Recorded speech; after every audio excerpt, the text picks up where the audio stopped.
So you're going to be gone the whole week? No, I'll be back. I'm just going to pick him up and bring him back. On the same day? Oh. This time I'll take him over to Colorado. Yeah. I'll try to be at your place.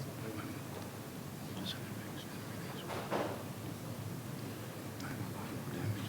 Close to $8,000 with water. You have insurance on it? I reconvene the meeting with the following present: Mrs. McLean, Mr. Rosales, Mrs. Woodruff, Mr. Pearson, Mr. Ramirez, Ms. Haggerty. Action item number 1. Excuse me. Consider and take possible action on the Level 3 public complaint on D's Food Service. And I have a motion. In the interest of not interrupting the start of the school year, I move to continue with the West Texas Food Co-op for this school year and propose 2 concurrent solicitations in the spring for the 2016-2017 school year that can then be audited and the best value can be chosen. Do I have a second? Second. Dr. De La Torre, does the administration have a recommendation?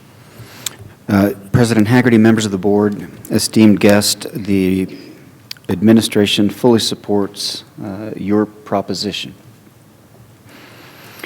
to promote a concurrent solicitation in the spring that would allow D's Food to compete for the contract directly with the district, as well as participate in the Southwest Food Co-op to determine whether or not there really is a benefit to being a member of the co-op, or whether or not it makes sense to work directly with D's Food and other providers.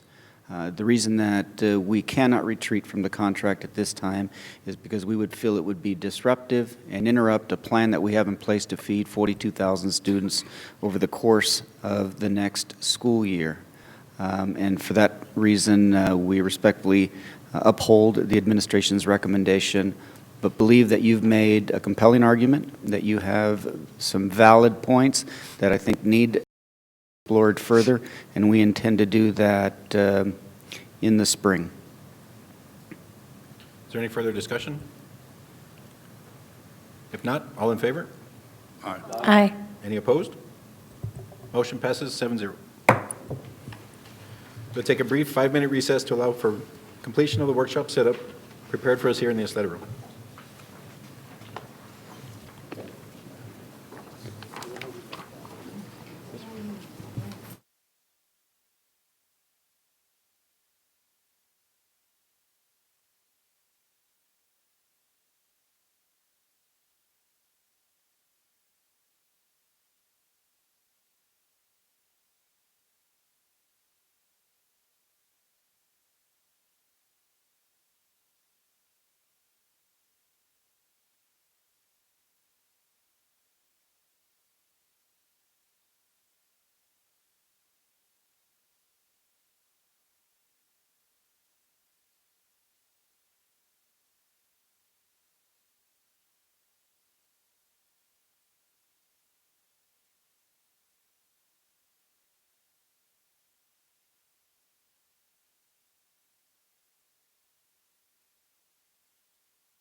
ahead and resume our August 10th agenda review. If anybody's curious why we're down here, so that way we can be recorded and live streamed, so that way everybody has an opportunity to view our presentations and get as much information as possible on the business of the district. Dr. De La Torre, do you have reports for the board? President Haggerty, members of the board, we have several reports tonight. The first report, titled Report on Admissions Policies for Specialized Schools Programs, follows a pretty comprehensive board communique that we provided about 2 weeks ago as to how we determine the admissions at each of our respective specialized schools and or programs. In an effort to provide you with as much detail as needed, I've invited, and they've graciously accepted, the principals of those schools and programs to attend. So with us tonight, you'll please stand if they know you're available. Mr. Ruben Cadena, who is the new principal at Ysleta Chacon International School, is here to answer any questions that you may have. Mr. Robert Martinez, the new principal at Eastwood Knolls International School, is with us. Paul Covey, Valle Verde Early College High School, and our newest addition is Linda Villalobos-Carey, the new principal at, probably said that backwards. Villalobos is the new principal at the new Young Women's Leadership Academy. And so I know I've provided a lot of information. If you all will come up and just kind of give an overview of how the year started and some of the criteria, some of the elements that you really rely on when making decisions about who does or doesn't attend your school, I would appreciate that. Why don't we start with Ruben Cadena, and if you'll come up, Ruben, just briefly tell us a little bit about Ysleta Chacon International School and what the process looks like. Yes, sir. What the process looks like for admittance.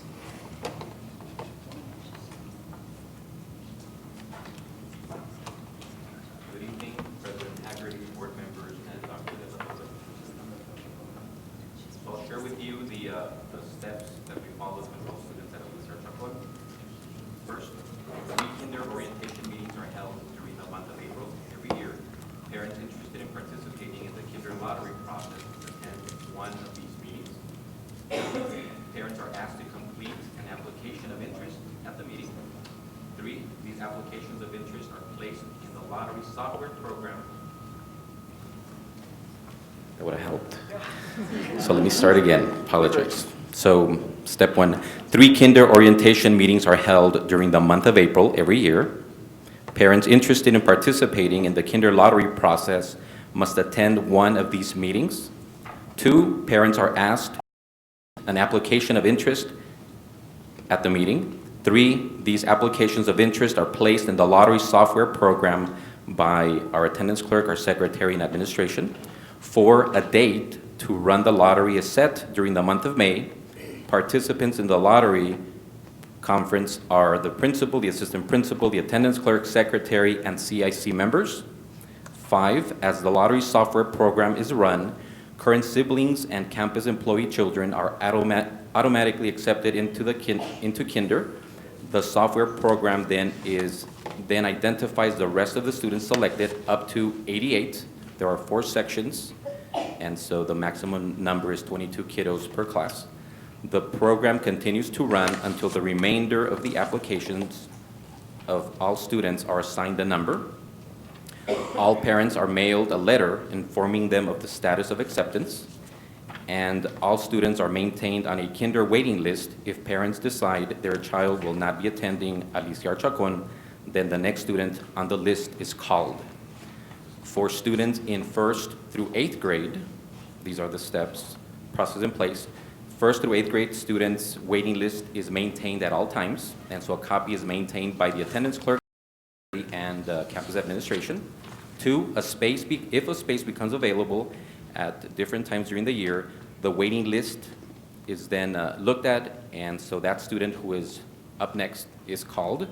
3 students from the waiting list are brought in and given a general assessment in reading, math, and writing in both English and Spanish. And 4, students must pass all assessments in order to be considered. Attendance and report cards are also taken into account. questions. Questions, comments? I've got a question, Mr. Hardy. Yes. With regard to this rule with the siblings and the employee students, are these guidelines in place, or is this just tradition, or how is it that we have this? So I will policy? tell you that for the past 20, I believe this is year 21, the same guidelines have been in place and followed. And they're written guidelines? This is what was submitted by Gloria Polanco a year ago to Champaign. And so when I was asked to provide these, of course, I touched base with Mrs. Polanco, former principal, and so this is what was provided to Champaign and to the associates and to our superintendent. I know they're written somewhere. They're in the student handbook, or they're in, I've read them before. But they don't live in any kind of admin regulation, or it isn't part of any board policy. The best way to describe it is it's a past practice that has been in place for almost 2 decades. And that is that employees' children get preferential status.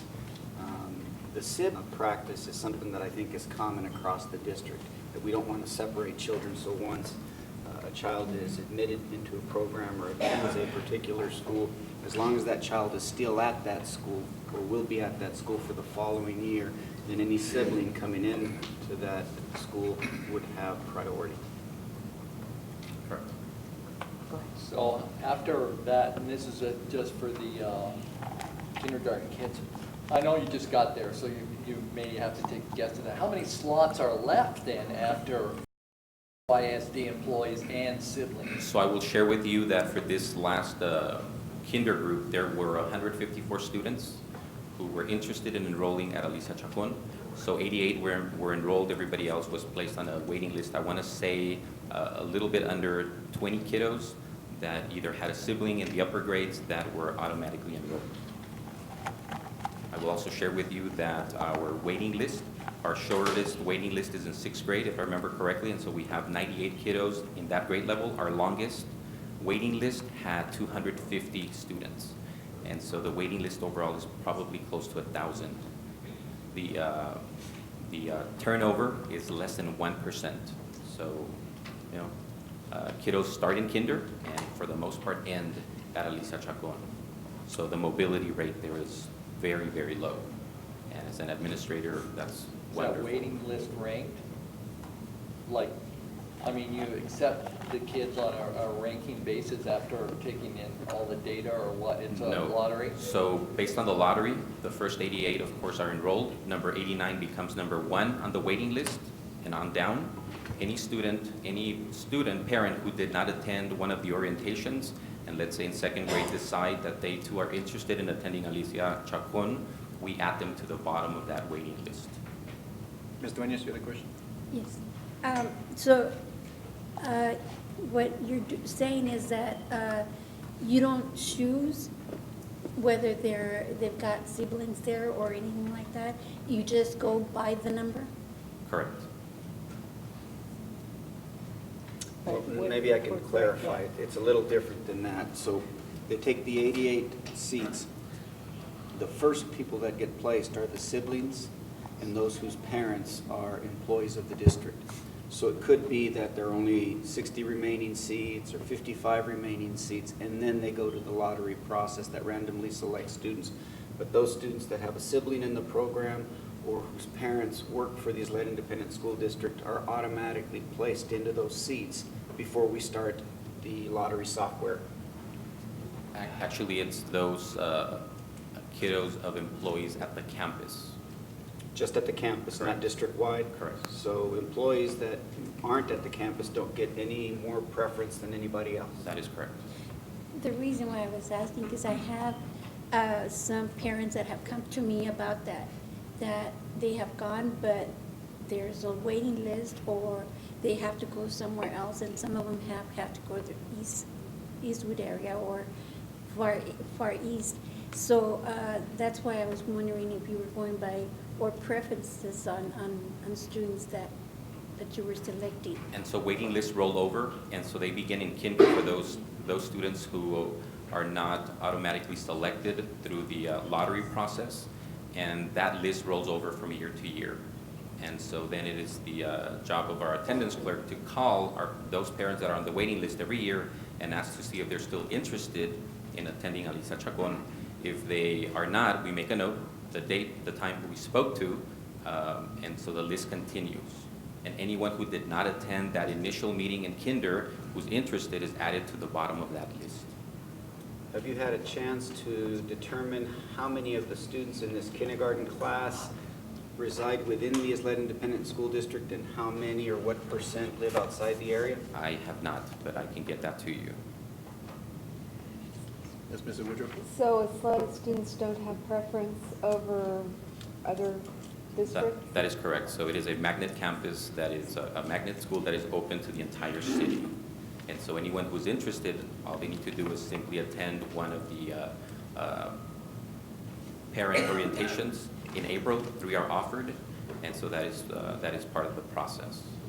And also, you're saying that the list that's set up in kindergarten will go, if they did, possibly, they could remain on that list all the way, whatever grade. That is correct. That is correct. At the same number?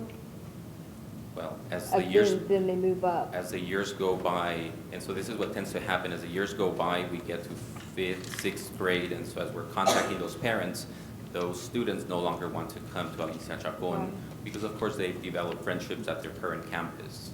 But I will tell you that the list at every grade level is pretty extensive. Having a low mobility rate is a good problem to have as a campus administrator. So we've had reports in the past where the percentage of out-of-district kids at Alicia Chacon was upwards of 50%. And so that was a concern of mine because, I think that the board needs to discuss whether we should give preference, like Ms. Woodruff was saying, I to think we should. kids that are from Ysleta. Do you see any potential problems with that? I just think that the more magnet campuses we have, the more marketable we are, the more kids we will attract from El Paso, Socorro, neighboring districts.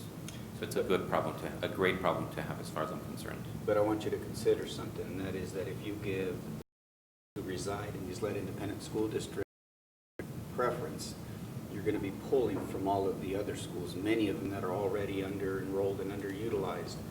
That's the first thing, and so it's not going to have the impact on our enrollment, on our membership, that allowing, in this case, about 400 students from outside the district come into the district. I know there tends to be some resentment by some that, in many cases, those parents are not paying property taxes into our district. But the reality is that they're part of the reason why we have 4,300 students who don't reside in our district, attending schools in our district. So I think Ruben's right, and I think the approach we're taking is right in that we don't need to restrict children. What we need to do is increase the opportunities. So REL, for the first time, will be designated as an international school. For all intents and purposes, Hacienda Heights is an international school, and we probably need to take action to go ahead and make that distinction. Eastwood Knolls, like Alicia Chacon, has extensive waiting lists to get into the program. And if we can continue to provide these opportunities and do a great job of marketing the experience, I start redirecting some of those students to some of these other programs at these other schools. Because the reality is, when you look at his waiting list and you take into consideration that we have some schools that only have 300, 310 students, you could theoretically remove those 310 students and run a second Alicia Chacon just with their waiting list. Right? So I think it's attractive, and I understand that it feels awkward not to give your own students and your own families a priority. But if one of the things that we're hoping to do is maintain either our current enrollment or begin to reverse the decline in enrollment and start seeing slight growth over time, it's exactly these kind of magnet programs, like the Young Women's Leadership Academy, like the international schools, that are going to be attractive to students in El Paso, rather than just those students in the Ysleta Independent School District. Yes. I have a question that was asked to me on that situation. Even you don't make a priority for the ones that live close by there? No. So Alicia Chacon is considered a magnet campus. And so as a result of that, it's open to the entire city, if you will. And so it's open to interested. All they need to do is attend one of the orientations in April, one of 3 orientations, and then go through the lottery process. Yeah, because one of the parents did say that she lives close by, but now she's sending her, I think it's on the east side, she's sending her daughter over there. So I've got a question. You know, Alicia Chacon is like the premier, right, as far as language. And so our mission statement is the dual language college ready. And I know this may be a question for you, but maybe because you were an successful elementary school Thank you. principal, that you might be able to shed some light. How easy, or is it even possible to replicate Alicia Chacon? I know that, you know, we have our other campuses that have the other languages, but they're not Alicia Chacon. They don't have that whole program, right, where they go out of town. I mean, they actually go to Russia. They actually have, you know, I mean. You can make that happen, you know. We So, can replicate Alicia so that- I mean, Chacon, absolutely. Because I Absolutely. think where Alicia Chacon was first instituted, was that, it was supposed to be a pilot program, right? And it was supposed to be spread throughout the district, because that's what the district was supporting, was that concept. So tell me how hard or how easy it would be to do that at another campus. I just think that with anything, you know, it's growing pains, but we have Alicia Chacon in place, and so it's the model to follow as far as I'm concerned. We have Ariel Washington, we have Eastwood Knowles, so can it be done? Absolutely. Absolutely. The model is there already. The challenge with a pure model like Alicia Chacon is that you'd have to select a site, and then you'd have to make all of the parents that live in that attendance area aware of the fact that that school is no longer going to be their neighborhood school. In other words, you're going to have to go to a different school that will likely be farther away, because we're going to vacate the school to start an international school. Talking about the kindergarten parents, because you'd have to grandfather everybody out. But basically, everybody that was living in that neighborhood that thought they were going to go to kindergarten there has no priority. They, in fact, are given a different attendance area so that you can clear out the entire grade level. And then should they want to go there, they'd have to apply and compete like everybody else. So it really isn't a matter of developing the program or designing the program. We have a great template to work off of. It's the political implications of making a neighborhood or an attendance area aware of the fact that beginning in such and such year, kindergarten students in that area would no longer have access to Tierra del Sol or Glen Cove or whatever school we decide to identify as an international school, and then the reaction of those parents. That being the case, what if we did it, the first one at a school that already has such a low attendance rate that we're looking at closing it? That way, the kids in the district that live in that district can still attend with the same numbers expected, but then have additional students come in and fill up that school to capacity.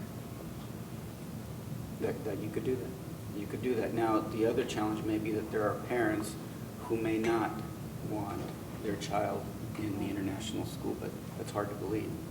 In other words, you're going to force my child to be part of this kindergarten class and require them to either take up, you know, Spanish, German, Chinese, Japanese, Russian, in the case of Alicia Chacon. And what you're saying is that if they're not willing to be part of this program, then they're going to have to go to school somewhere else, and the answer would be yes. However, given the waiting list, it's hard to believe that any parent will close their child to a second, maybe even a third language. So that's something to consider at schools that, I mean, think about this. You have pre-K, or not even a pre-K, a K-5 or K-6, 330 students. That means you're looking at maybe 2 sections each grade level. So you're talking about 40 seats at present. It'd be very easy to add 2 additional sections by making it an international school and opening a kindergarten class, and then having that same 88 seats every year and move it up through that school. And before you know it, that school doesn't have 300 students. To your point, it has closer to 600, 700 students, and it's open to the city of El Paso, not just to that region. Thank you. Any further questions? Thank you. Thank you, sir. Thank you. Eastwood Knowles?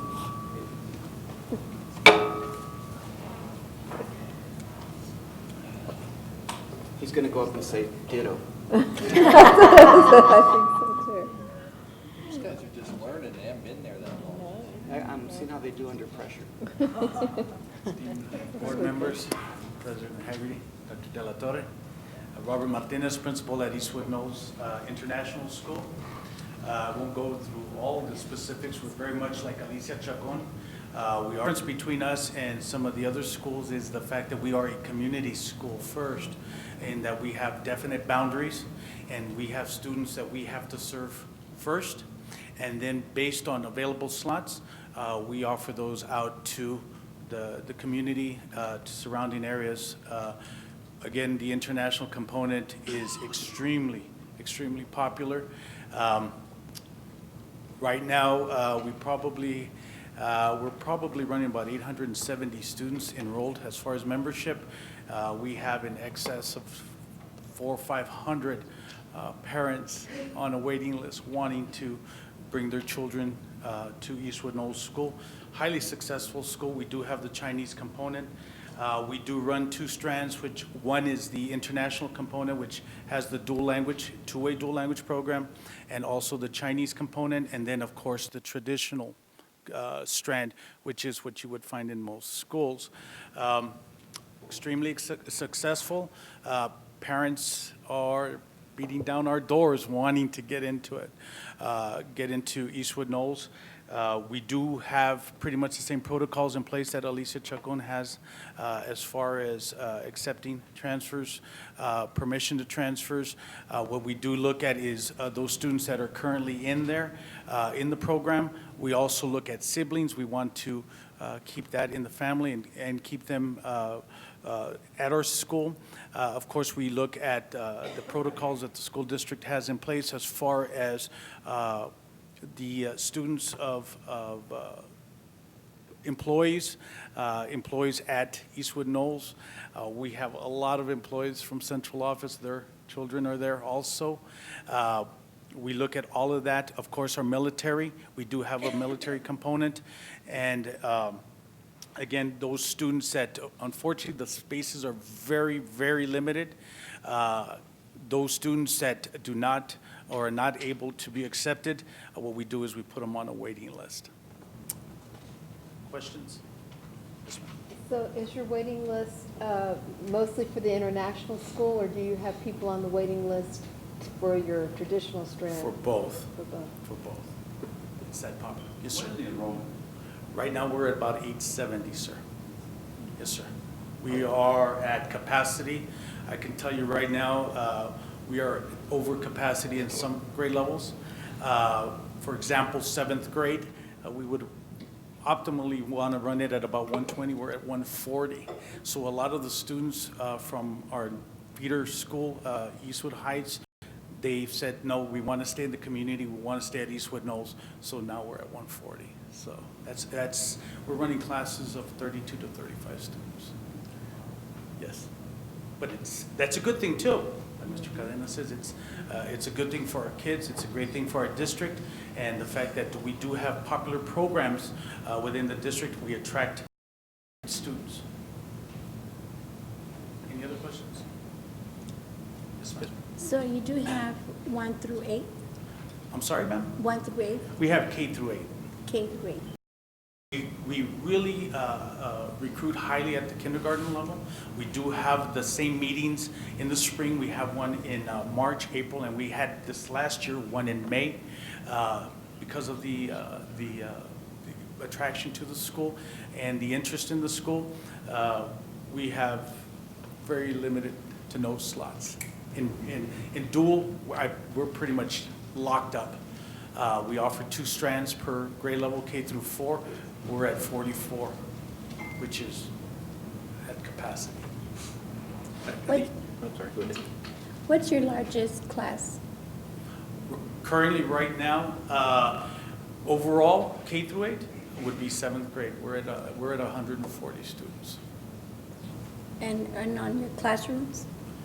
And how many classrooms? No, on your classrooms. In the- What's the largest? of the K-4 classrooms, we're at capacity at all of them. So we're at 22 to 1 K through 4. And then fifth grade, we're running about 100. Sixth grade, we're at, I believe, at about 105, 108. Seventh grade is 140. And today, we registered 104 students in eighth grade. It's a good thing, though. Oh, no, it's a very good thing. I had a question regarding community outreach. I know you had a fantastic community outreach program at Pebble Hills. Are we going to see the same type at Eastwood Knolls? We're going to do our best, sir. We're going to do our best. We have a lot of great students. We have a great community at Eastwood Knolls. And throughout the district, we have phenomenal kids and parents. And we're going to do our best to make sure that we carry that over to Eastwood Knolls and to all of the other schools that we have in the district. Ms. Pearson, you had a question? Yeah. You may not be able to answer this, Mr. Martinez, because I know things go on tradition, but why would central office people's kids have priority of getting into? Because of the fact that they're employees of the district, sir, and we follow the ranking. Employees of the district, employees of the school, military, employees that live, that the district but don't live in the district, we have we follow that protocol. So how many of the kids that are there are kids that fit in under those guidelines? I couldn't answer that offhand, ma'am, but I can certainly get that for you. Because I think with what, after internal audit did their audit, and I know you weren't there whenever Champaign was auditing, that was one of the striking results, was that so many of the employees, students were there. And so I think we need to find a way to make it to where, I don't know, we're more accepting of a different formula for, you know, all of the kids in the district, you know, instead of, because in my mind, some sort of a private school for district employees. And I think that perception is out in the community, and also for Ysleta, that the school district is running some private schools for the benefit of not just employee of these kids that go, whose kids are from Ysleta, but also from the other school districts, other teachers and school district employees from other school districts who send and get their kids into those programs. So that's been a concern that I've heard out in the community. And if I could rephrase that, we do have a lot of students whose parents work for the school district and within central office, but they do not make up the majority. The majority of our students come from within the community, because again, we are a community school first. So I do want to clarify that. I guess going to her question, we give preference to teachers from other districts? To ours, we do to the children of our staff. Also, we do follow that protocol where we do put, how's the word I want to say? We do consider our district employees and their children, yes. But outside of this, you said teachers outside of our school district, other school districts get preferential? No, what it was, sir, is, I'm sorry, we have teachers and employees that live within the Ysleta district, and then we have employees and teachers that work for Ysleta but live outside of the Ysleta district. That's how I understood it too. Thank you. They're still employees of the district, they just live outside of Ysleta. So my question is more for Dr. Delatorre. Sorry, I'm waking you up there. I'm wondering, when you have a traditional school that has a waiting list, and how many of those kids are coming from our feeder patterns, if that is actually something that we should promote. I mean, we have plenty of room in our schools, but if we're allowing a waiting list from our feeder patterns into that school, how, I don't know. I'm not sure I'm phrasing this right, but what are your thoughts? I don't think I understand the question. Okay. So if we have, Because he says that they maintain a traditional, because I totally understand the waiting list for the international school. Yes. But I'm a little confused on the waiting list for the traditional school, being that we have schools, you know, all over our areas that could use those students. Right. So I'm wondering about the wisdom of allowing that kind of a waiting list For the general ed. for the general strand. ed strand, yes. And so I guess what we'd want to learn is how many students come from the attendance area, because as you said, you are a community or a neighborhood school. Do those students get priority when it comes to the international element, or only priority around ed element? Both. And I think you said, oh, both, so they can. They do, get- yes.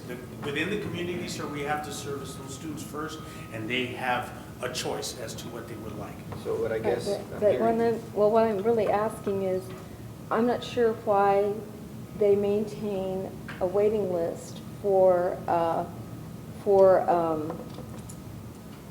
the traditional ed, when I believe some of those children should just be going to their neighborhood. area school. Well, the ones on the waiting list are probably going to their area school because they're not likely to get admitted, right? So once they learn that they're on the waiting list, I've heard the waiting list referred to as, the miracle list. It will be a miracle if I ever get in that school because they have over 200. The exception may be, the 10 or 15 that got numbers 1 through 15. So when they're not admitted into Eastwood Knolls, I suspect that those that are outside the district go back to their district and attend school there. And those that are in our district go back to their attendance area and go to school there. And they could remain on that waiting list for the next 8 years Until and some- never get in. So So you there- don't see it as a problem, basically. I don't. I think that it might be nice to do what was suggested, and that is maybe identify another school that capacity and that may be grossly underutilized, and see whether or not we can create a program at one of those schools that would draw students to that empty school by providing the program there. And so when students aren't admitted to Eastwood Knolls or Alicia Chacon, we make that as an attractive option.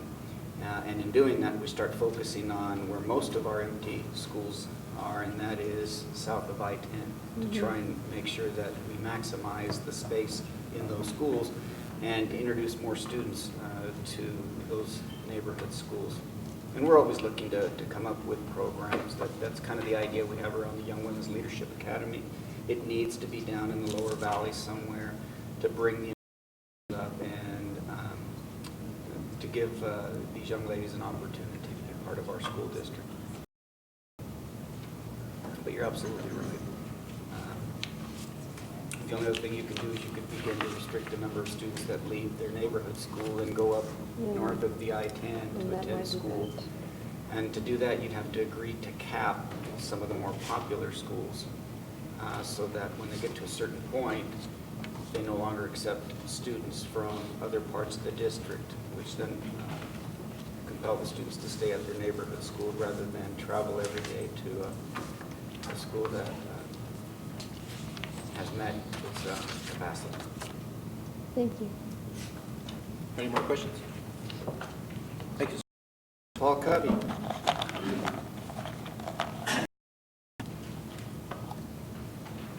Valle Verde High School.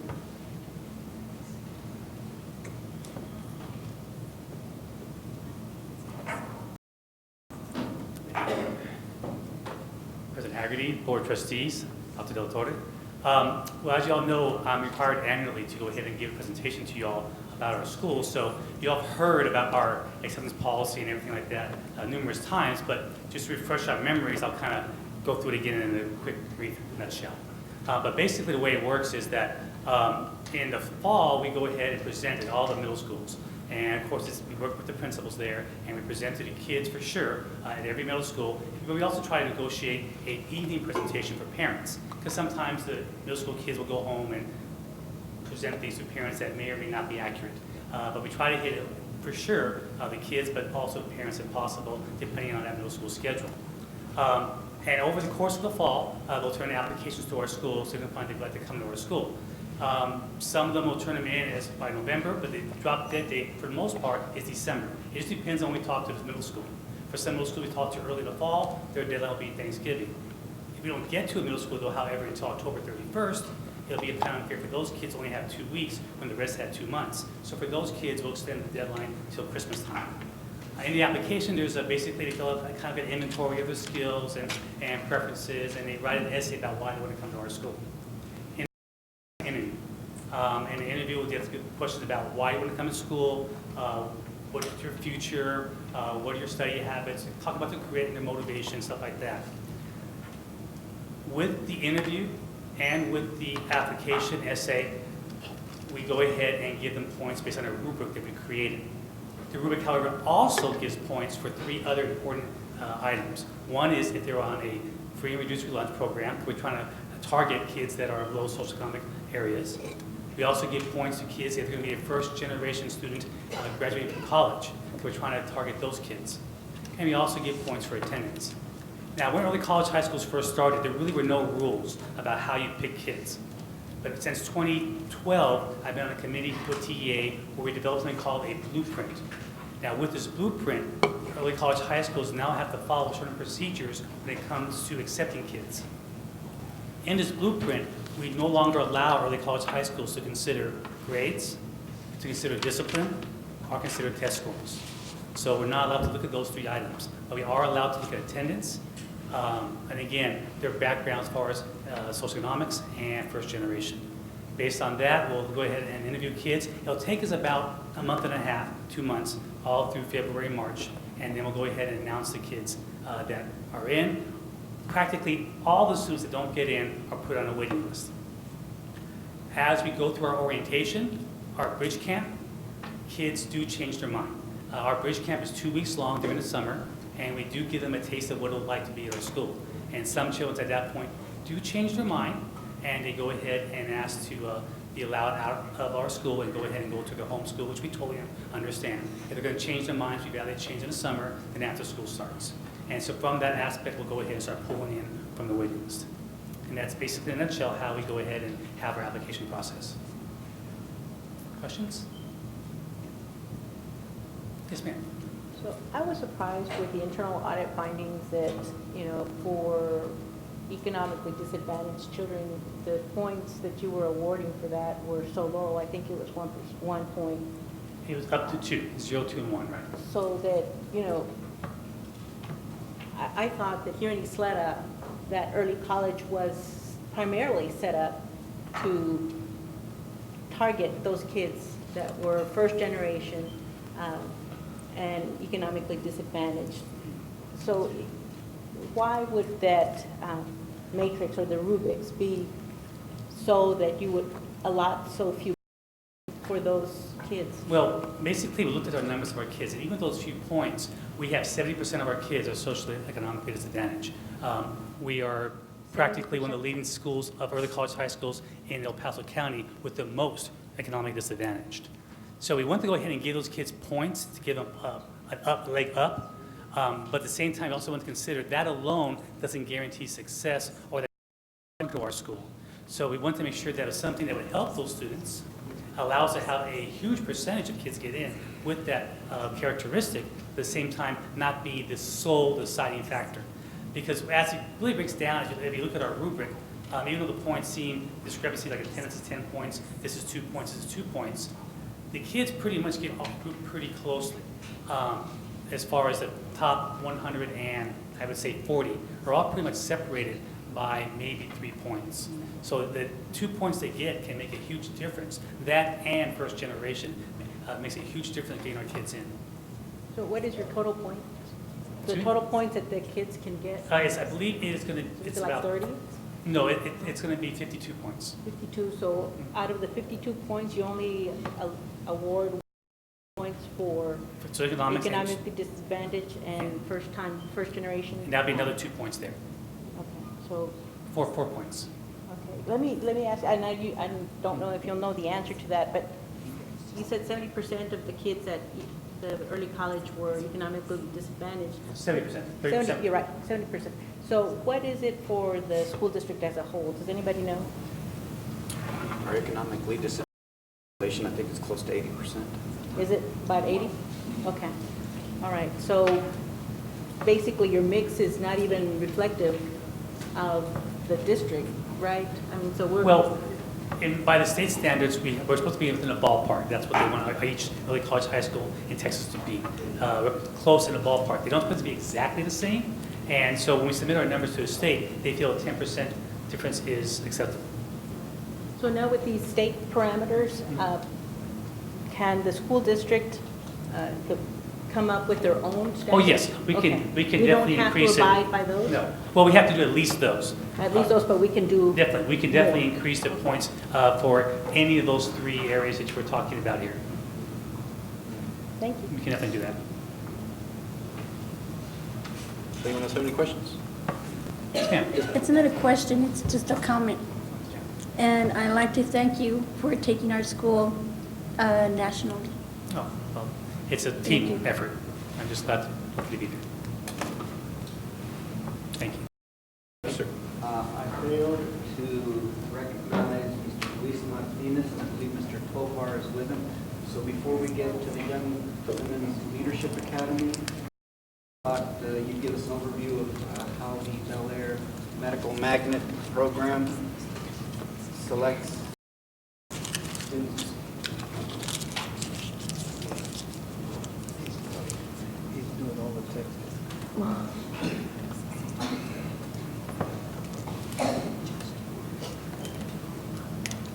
Mr. Haggerty, members of the board, Ms. Dr. De La Torre. Bel Air is excited to come back again, this time to explain the process.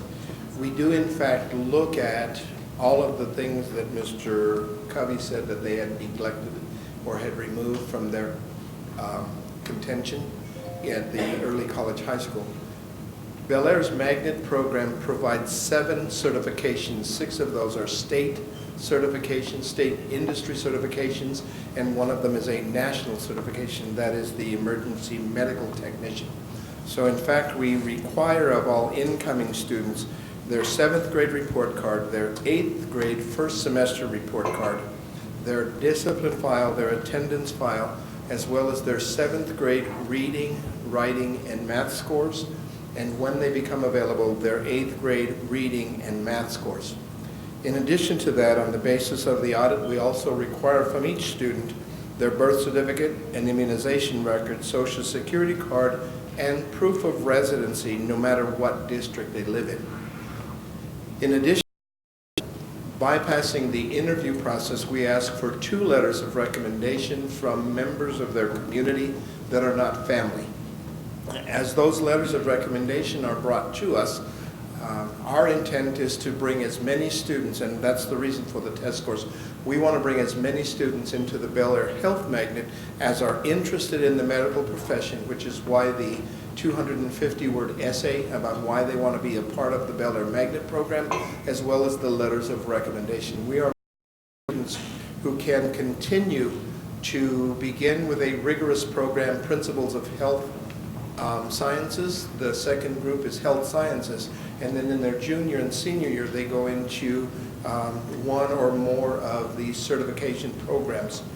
We have at current, and I want to make this very clear, we have at current accepted 176 ninth graders into the program. That averages out to, and why 176? That averages out to 29 students, 29.3 students per class, per section, for the 6 sections in each of the 9th grade programs.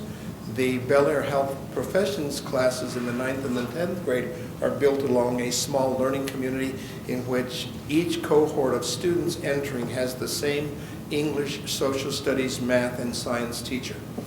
In addition to that, as a part of the requirement of the program, students at every grade level are required to take 3 of 4 advanced placement or pre-advanced placement classes. As they get to the senior year, those pre-advanced placement or advanced placement classes can be replaced by dual credit classes. We've worked in cooperation with community college, particularly in the licensed vocational nurse program, the emergency medical tech program, and the veterinary tech program to coincide with the articulation agreements with El Paso Community College. In most cases, the students have the prerogative to select one of those programs as their primary function. There are 3 of the programs that come as part of a 2-year process. If a student enters into the LVN program, for example, they go to LVN 1 and LVN 2. If they go into the EMT program, that up as a senior. So in addition to the 176 ninth graders, we've also admitted 26 upperclassmen into the LVN, the pharmacy tech, the dental tech, the physical therapy tech, and the veterinary tech programs as a part of their matriculation into the Bel Air Health Magnet. At this point, what we are proposing is a waiting list that has 3 students. The reason that we have a waiting list of 3 students is things happen during the summer. The students attend 3 orientation meetings, one about program, one about parental support, and the third about their course selection.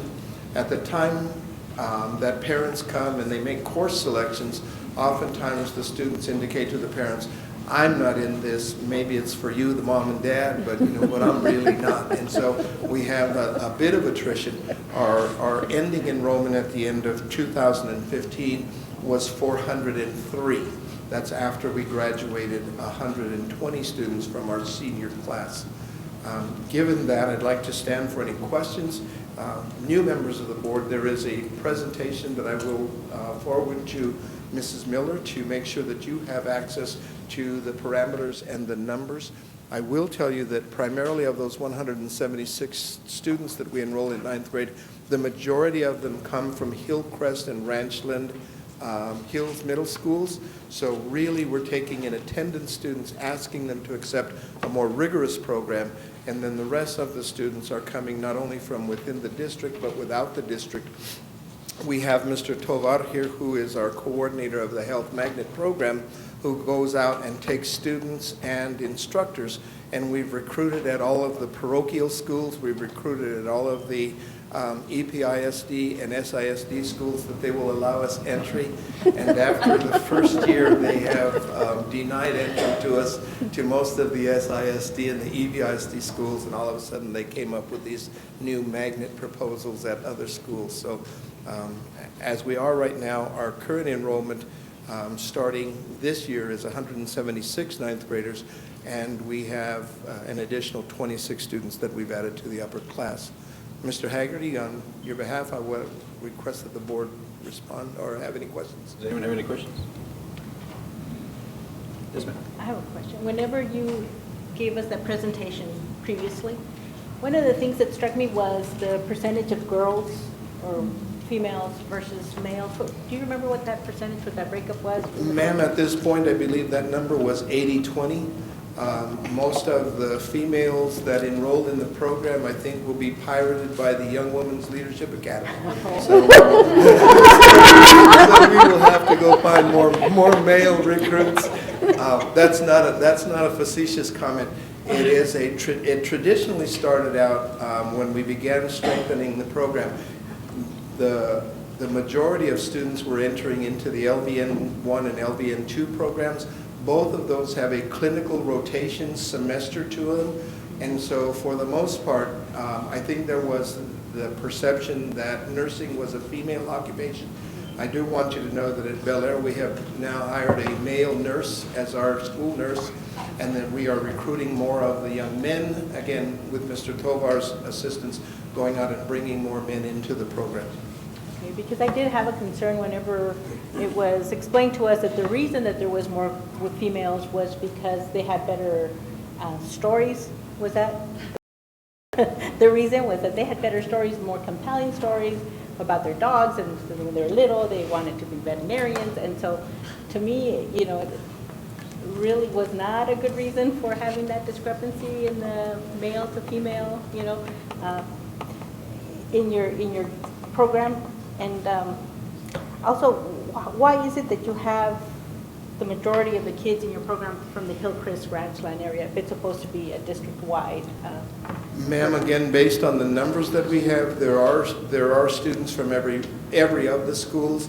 I think that in answer to the questions that Mr. Martinez from Eastwood Knolls answered, I think that as we have students in our attendance area who want to take on the program, who want to be part of the health professions magnet, we think it's incumbent upon us within that community to offer that to our attendance area students rather than relegating them to the status of, oh, the other kids from Bel Air. In response to the question about male-female, Mr. Tovar has taken on, under the administration, has taken on the responsibility of for admission to the health professions. We now have a committee that is made up of teachers, both health profession and non-health professions teachers, who are reading this with a more jaundiced eye than how it was being, I guess, categorized in the past. I think at some point there was a single or a small group of health professions staff reading the letters and reviewing the recommendations. That's done by a school-wide committee now, and I think you'll see the change in that as I provide at the end of each year now the breakdown of the 176 ninth graders coming in, both by gender and by attendance and feeder pattern. So good follow-up question. As far as the Hillcrest Ranchland students, so is there additional points given to those kids? No, ma'am. No, so. No, ma'am. It's so just you're that not understanding how they're. because it's a part of the Bel Air feeder pattern, Right. our recruitment is very heavy there. Both Mr. DeRowan and Ms. Carmen Crawford have allowed us to go in multiple times during the year. We've begun introducing the health professions to 6th grade students, bringing them as 6th grade students to Bel Air High School so that by the time they get to the 8th grade, they're well ensconced in what it means to be a Highlander and what it means to be a member of the health professions. Ms. Duenas, you had a question? Yes. Well, it's not a question, it's just a comment that me and Ms. Woodruff experienced on our trip to Dallas-Fort Worth. The TASB leadership spoke very highly of our school district and how advanced we were. And we also bragged about our early college and Bel Air Magnet with our LVM program. And they were shocked. They were very shocked that we're up there in technology and all of the programs that we have. And so I congratulate all of you for doing such a good job. And we're proud. We're proud to have all these programs, and especially with which an LVN is a degree. Thank you very much. I would like to comment, Mr. Haggerty, if I may, as a rejoinder to Ms. Duenas' comment. We have been invited by TASB. Bel Air specifically has been invited by TASB to take part in what's called the Intellectual Challenge at this year's TASB conference. They've asked a team of students under the supervision of our IQ and our academic decathlon to enter with DLR architects. They are going to have a teleconference with us this Friday, give us the parameters for a business architectural solution, and our students will join 3 other high schools and 4 other middle school teams at the TASB conference as competitors. Good. That I would give credit to Dr. De La Torre without saying this is something we did. Thank you very much for allowing us that opportunity. That did come directly from TASB through the superintendent's office. Mr. Rosales, you had a question? I want to make a comment. I'm already, you've got so much energy, but I commend you because knowing our state of affairs in this community and what you're doing for these children is just phenomenal. And I give you all the credit and all the people that work with you. And my question to you is how many of these kids from Ranchland Hills or where they recruit are in the economic disadvantaged category? Our current rate of economic disadvantage is 76.6. Those students are both in the program and in the regular attendance area program. We have not separated them because we try to make one program. We don't have a health professions program and a Bel Air program. Every student that comes in is a Bel Air student.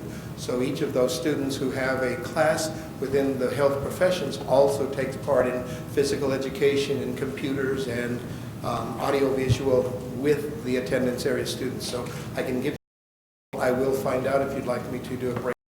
No, I appreciate and I commend you and your people for all your efforts. I would like just I'm ready to sign up. as a matter, I would like as a matter of record to note that in fact, Bel Air receiving 5 of 6 distinctions.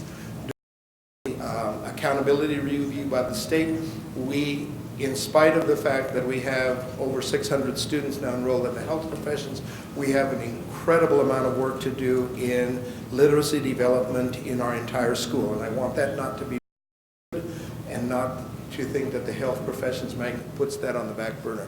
We have a great deal of work to do with literacy, and we've worked with our Hillcrest and Ranchland colleagues to make sure that those students have our immediate attention.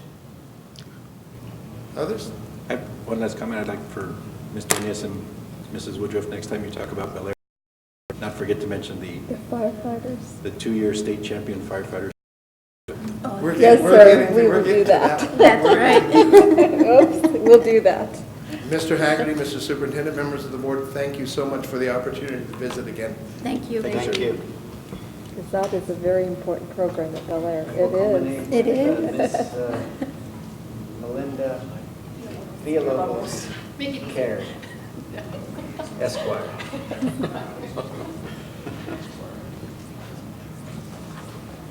Good evening, President Haggerty, school board members, and Dr. De La Torre.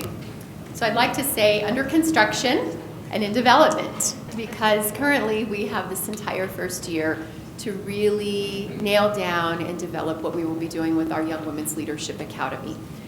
Currently, I'm really serving 2 roles at this point, getting school started at Eastwood Middle with David Boatwright and really concluding my work there September the 4th, and then working out of central office here alongside Dr. Kennedy and an academic dean that will be working with us here at central office. Currently, our discussions with the Young Network and Lynn McBee, you met Lynn at one of our board meetings and she presented to us, is about creating something unique of what our community looks like in Ysleta. And so understand we would be the 8th Young Women's Leadership Academy to open in the state, which is really an honor and a blessing, I think, for our community and for the young ladies in our county here in El Paso. So currently what we're looking at, of course, is an application process that would naturally have a built-in rubric because we want to make sure that we have equity among all applicants that would be applying for our school. So through the application process, we would be looking at grades, attendance, discipline. We would also be looking at a written essay from the student, possibly a math entrance exam because we will be focusing on STEM, which includes a lot of heavy work in the math area, but also concluding with an interview with the family, making sure that the family is committed to this charge for grades 6 through 12. Currently, we are shooting at opening up our school year next year with grades 6 and 7, approximately 250 young ladies just in those 2 grades, and subsequent years afterwards, adding 125 students per grade level. The last year that our students would be able to enter would be the 10th grade, and that, of course, that would be if slots were available, where students could enter into our program. And of course, we want to hook into what we naturally have built into our district, was about our dual language and our language programs, because you can imagine the competitive world that our young ladies are going to be facing.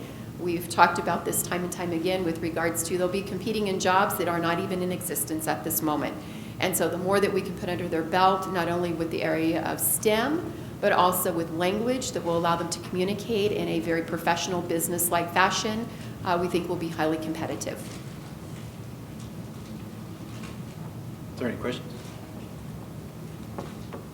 Will we get to see the rubric before you? Dr. De La Torre and I actually had a conversation today. What we're talking about is as we are developing and rolling this out, making sure that you're part of that discussion, you're in the loop, that we don't end up in February or March when we're ready to accept applicants into our school, and then people are surprised. So as we are under construction and under development, we'll be doing that as well. Visiting some of the schools here in the state to also see what the groundwork is that they laid before us and learn from that as well, but also take into really, really great consideration our community, the young ladies that we're attracting from across our city, because this will be open enrollment as well. And that's what we're hoping for, that we are not only attracting students here from our district, but we want to attract from across the entire county. Yes, ma'am. Are you having any sports for this girls? Yes, we have All right. actually discussed, because also in developing one of the core values beyond college readiness and health and wellness is about leadership. And leadership can be developed in many, many different ways. And so we do not want young girls to be part of this incredible opportunity. And so we will have opportunities for them for competitive sports, competitive UIL, for academics, in addition to anything in the fine arts. You just have to give up boys. Imagine that, right? But we've talked about having selective, events where they're not giving that piece up holistically, but there will be opportunities. We just don't need distractions during the school day. Definitely. Any other questions? Just one quick comment. Should any of you take an interest in visiting one of these single-gender college preparatory schools, let us know, and we can make that happen. Where's the closest one? Closest is Austin, or is there one in Lubbock? Austin, San Antonio, Lubbock. We're doing TASB. Yeah. We're doing What TASB in about September. TASB? We can arrange. That's the Ann Richardson Charter School, or Young Women's Leadership Academy in Austin, right? Yes. We may be able to arrange a visit in October. We'll look. Dr. De La Torre, may I, there was a question. This is a side conversation. Please understand, a sidebar conversation, but it's a very good conversation about, we will be the only Young Women's Leadership Academy West Texas. And so I want you to think how vast West Texas is. And as Lynn mentioned, and Dr. De La Torre has mentioned, other districts have been interested, reaching out to the network, and the network picked Ysleta. And so I think that is a real compliment to not only what we do here, but our heritage and what we have to offer, and really knowing that we're going to be able to follow this through, and it's going to be incredible. What's the size of the enrollment? Total enrollment, we're looking at roughly 700 young ladies, grades 6 through 12. I know that's a little scary, huh? It will be incredible. So looking at about 700. We're building in a little bit of room because we know, life will happen for some of our young ladies and for some of our families, and we certainly don't want to cut ourselves short. Is this going to be like Loretto Academy? This is a private education in a public setting. So I want you to think about the very best that could ever be offered to you. That's what we'll do our Young Women's Leadership Academy. Any other questions? Thank you. Thank you all. We're very excited. Yes, we are. Shall we keep moving quickly and swiftly? Before we do, I'd like to take a quick 5-minute break. Okay. Back at 8:31. Good luck. He's all set up. I'm ready.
Yes, ma'am.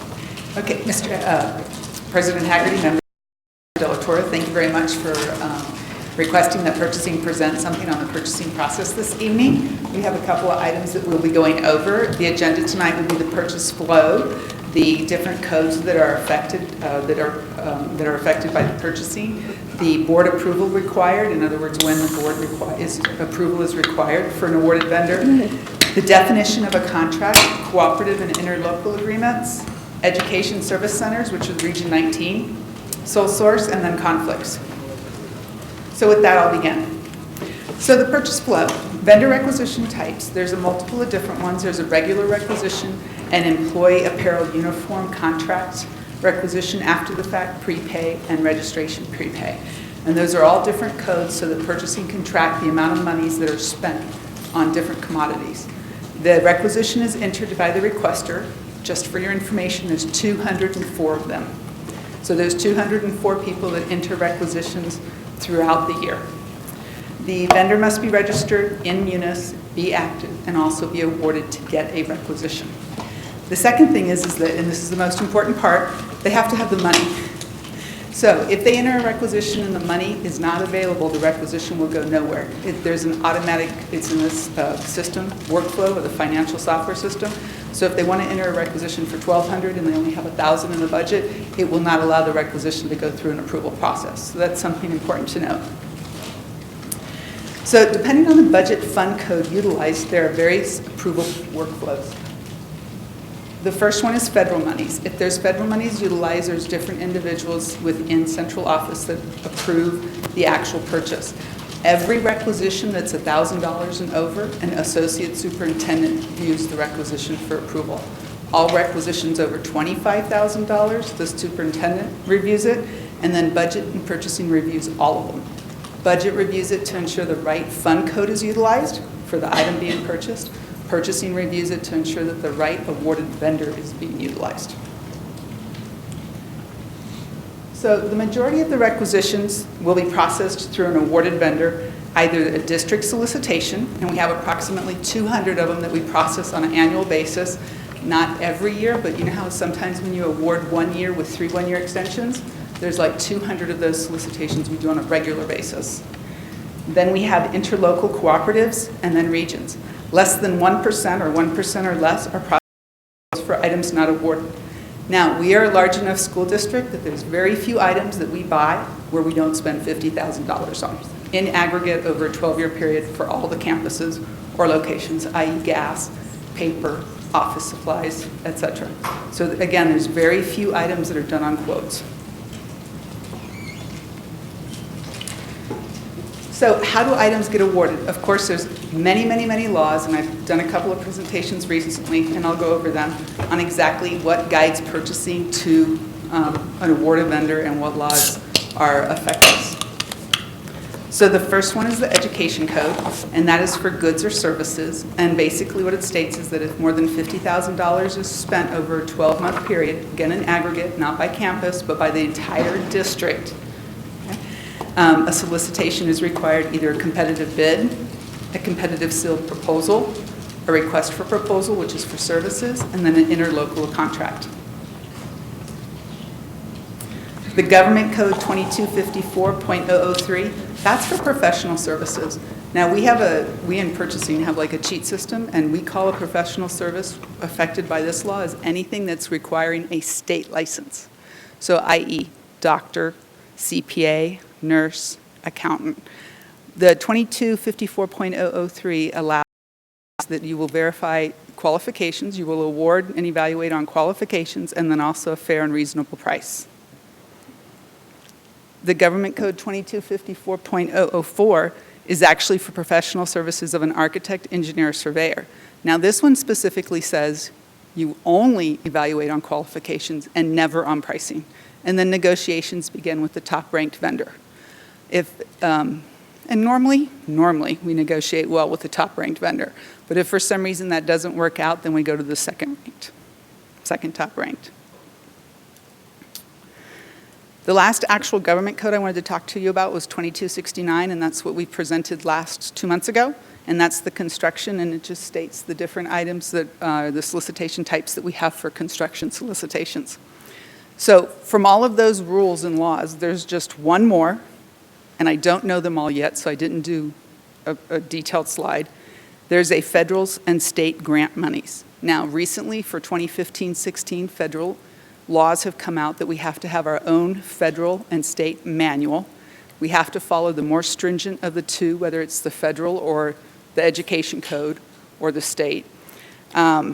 We have to have the two items that we've noticed that we've already been putting out to all the 204 people is that when we on that 1% or less items, we'll take a no quote. So you quote 3 people and one vendor goes, I can't do that. We'll take that as a no quote. And what the federal law states is you will have 3 quotes, $3 amounts from 3 vendors that can provide that item. So that's something new for us to look for this year. The last item on here is hospitality, and I know that was one of the board questions. So here at Ysleta, hospitality-wise, we spend more than $50,000 in aggregate. And hospitality is food, not for the children or the students. It's food for meetings and whatnot. So what we here have done is instead of having a solicitation where vendors provide a proposal, we just keep the dollar amounts under 50. So we've divided hospitality into American, steak and hamburgers, pizza, Italian, Mexican, other ethnic, and I think there's like 2 or 3 other ones. But once those hit 49,000 during the year, that's it. You can't buy that particular item anymore. Because if we let it get to 50, then we have to do a solicitation. Now, last year we were requested by the 204 people. We have a start of the year training. We do 4 between August and September. And we have the 204 people and we go, what do you want us to do different this year? What's not working? What can be improved upon? And one of the things they said is do a solicitation so that we can use, and they love Mexican food around here. I know it's a surprise. But we always get to 49,000 on Mexican food on that category. They said, do a solicitation. We want to have awarded vendors. And we did a solicitation and 1 vendor responded. That means 1 restaurant responded, period. So it doesn't work. And Region 19 did one, and they only had like 8 or 9 vendors respond. But what this basically means is that anytime we use federal money to buy food, and that's very rare, we start with that, they have to use an awarded vendor, which means they're going to have to go to Region 19. So I don't know if did that answer the question that came from the board this afternoon? Yes? Okay. So what does the board approve? What do you all see? There's 2 policies that specifically state what the board approves, and that's the CH, the purchasing and acquisitions, and the CV, facilities construction. And by the way, they're on the agenda for this month, so you'll see them. Both are scheduled for the August meeting. The cheat sheet that we have, and I know you're not going to be able to read this, I apologize, it's CH local, and it's the exhibit, and this is basically like a cheat sheet on what you would sign and what you don't. So the board actually approves all goods over 100,000. So when we bring you solicitations, you've never seen a solicitation for under 100 except for, I believe, the external auditor, and that was but you normally wouldn't see that. Services is 50,000 or more, or 10,000 on a daily basis. Contract amendments. So let's say we do a solicitation, we have another one of those, and this is like the perfect month to do this presentation. We have an item today on the solicitation where we're asking for $50,000 more dollars. That's this one right here. We did a solicitation, we said we were going to spend, I think, 150, and now we're going to spend 200. So we come back to let you know, we as a district need more money. Okay? Not necessarily more budget, it's already budgeted, we're just asking to spend it. On the construction, is the contracts, you see all construction contracts, just to make sure. There's no dollar amount on that. The change orders on construction come back to you at the 5% mark. And then you see all of these items that are different. You see all the E-rates, no matter the monies. You see all the interlocals. You see all the MOUs, no matter the monies. So there's various things that you do. Any questions so far? Okay. So a definition of a contract. A lot of times we get individuals that go, oh, they just want a signature, but see, it doesn't say contract. Okay. So the way it works here in purchasing is that anytime we sign and they sign, it's a contract. It's an agreement, it's an MOU. If they want 2 signatures, specifically ours and theirs, that's a binding contract, so you'll see it. So I wanted to go on and talk a little bit about the cooperative and interlocal agreements. There's been some questions that we've been receiving from the board to purchasing. The main reason that we have cooperatives and interlocal agreements is to increase the amount of vendors and do the efficiency and effectiveness so that when our internal departments want to go buy something, we don't have to go, let us do a solicitation. Oh, we're only going to buy 1 goalpost this year. Maybe there's another school district or another entity that we can use their solicitation, and then it's just an easier way to process a purchase. Okay? There are 7 cooperatives today, as of today. One of them is Region 19. The next one is Buy Board TASB. I'm sure you've heard about that. You've seen DIR come through here. That's the one that Micha uses all the time. Is she in the audience? I'm going to pick on her. That's the one that we buy the electronic equipment from. Then we have Harris County. We mentioned our cars normally through Harris County. We have TCPN. We have TexMass, which is the government entity one. And then we have U.S. Communities. We actually use all of these with quite some dollar amount, just to let you know. And what's interesting, too, is tonight on the board is there's a request every year we purchasing have to present to the board any fees that we pay for cooperative or any fees that we pay to a vendor that's part of a cooperative. So that's on tonight's agenda as well. On interlocal agreements, there's 10 of them specifically. You'll find that some of the interlocals, because we needed a particular vendor, for example, Socorro, they had a Kmart as a vendor. At one time, we used Kmart, but we couldn't get them to respond to our solicitation, so we went to an interlocal with them. Right now, they're actually using some of our vendors from the professional development and instructional materials, so it's definitely a two-way. The city of El Paso and El Paso Community College came about a number of years ago when the city was trying to do the shared, or the county was trying to do the shared services with all the government entities. Canutillo and Clint asked us, can we borrow some, can we piggyback off of your solicitations? We never say no. Anytime we're asked, we bring it to the board, okay? And you guys always approve these, okay? The Central Texas Purchasing Alliance, that actually is a multiple of schools, so that's not just one school, that actually gets us into numerous schools in Central Texas. So on the regions, there's 20 education service centers throughout the state of Texas. We're part of Region 19. We actually, if we're not buying from our region and we buy from another region, we have to have an interlocal agreement with them. So we have one with Region 17 and Region 20. Okay, again, for various reasons, because they had a vendor awarded that we needed to buy from. One of them, I think it's Region 20, is actually the GEM that was awarded by the board a couple of months ago, the TGSC, the vendor for the health benefits. So the last item that I wanted to talk about was sole source. A lot of vendors meet with you all at different times and they go, I'm sole source. And sole source means, by law, that they are the only individual that can provide that product. You can't buy it anywhere else and there's nothing comparable. So I'm sure we're all shoppers of some sort. There's very few items that are sole source. Just because they have copyright doesn't mean that makes them sole source. That just means copyright. Normally what happens is that they sell the book, Barnes & Noble can sell it, Amazon can sell it. That negates the sole source right there.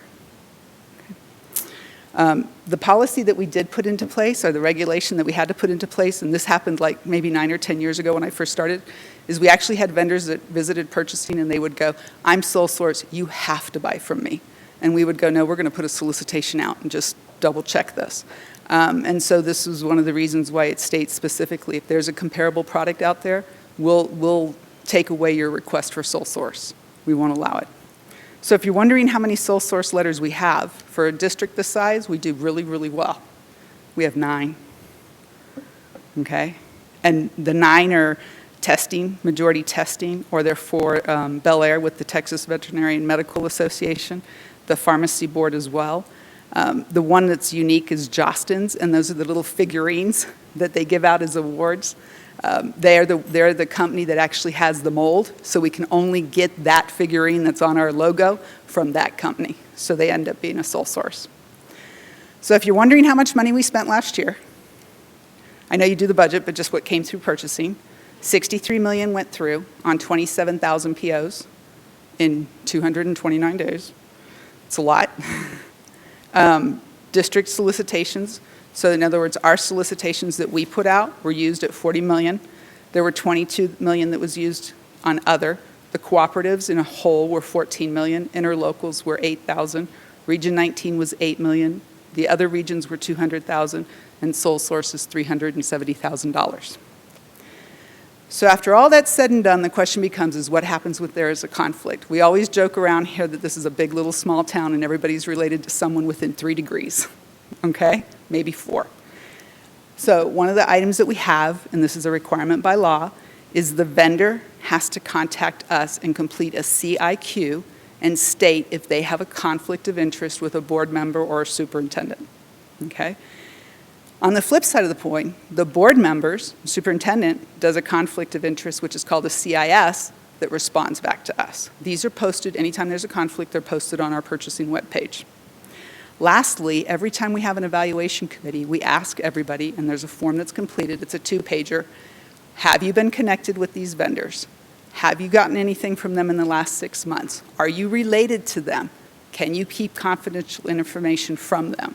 Do you know them? So for the most part, knock on wood, I think we're pretty good at making sure that we don't. And we do have a couple where Marty from Fine Arts, his brother provides Olivas. His brother provides the proposals. So he's never, ever, ever going to be on an eval for Fine Arts. Something else maybe, but never on a solicitation where his brother can provide a proposal. And then we also obviously have relatives where when they come in and we've had a vendor go, oh, that's my, we've had an employee on the evaluation committee as a member go, that's my wife. They're doing interior decorating for this company. We're like, you're out. Because we never want to take the instance where someone thinks that the vendor was picked because of knowing someone within the district as a relative or conflict. That's it. I'll entertain any questions. Does anyone have any questions? Thank you. Thank you. Thank you very much. At this time, we'd like to have a presentation by the Dallas County Schools on a new stop arm camera program for our school buses.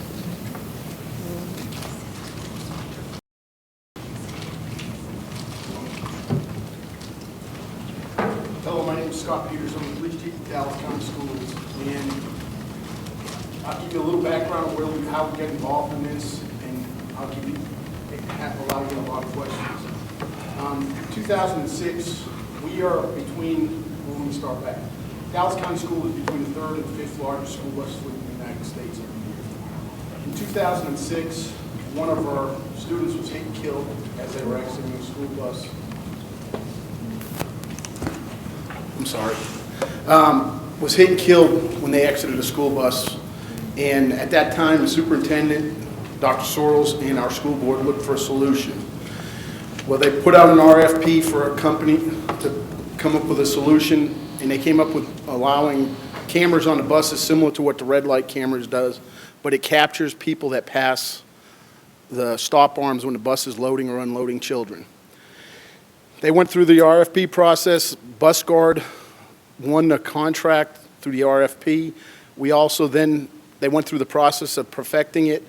In 2012, it was perfected to the point that they went to the Dallas City Council and asked for an ordinance to be passed, and the ordinance was passed in May. They created the police department, and shortly thereafter to manage this program where a certified officer issues a citation when somebody goes past a school bus. There are other companies out there. You just heard some things about the bid process. There's several other companies, and I'll give you a little bit about them. What's unique about us is right now we've issued approximately 130,000 citations since November of 2012, which is more than any of the other companies combined. It's always issued by a certified law enforcement. Of last year, we purchased the rights to manage this program throughout the state of Texas from Bus Guard.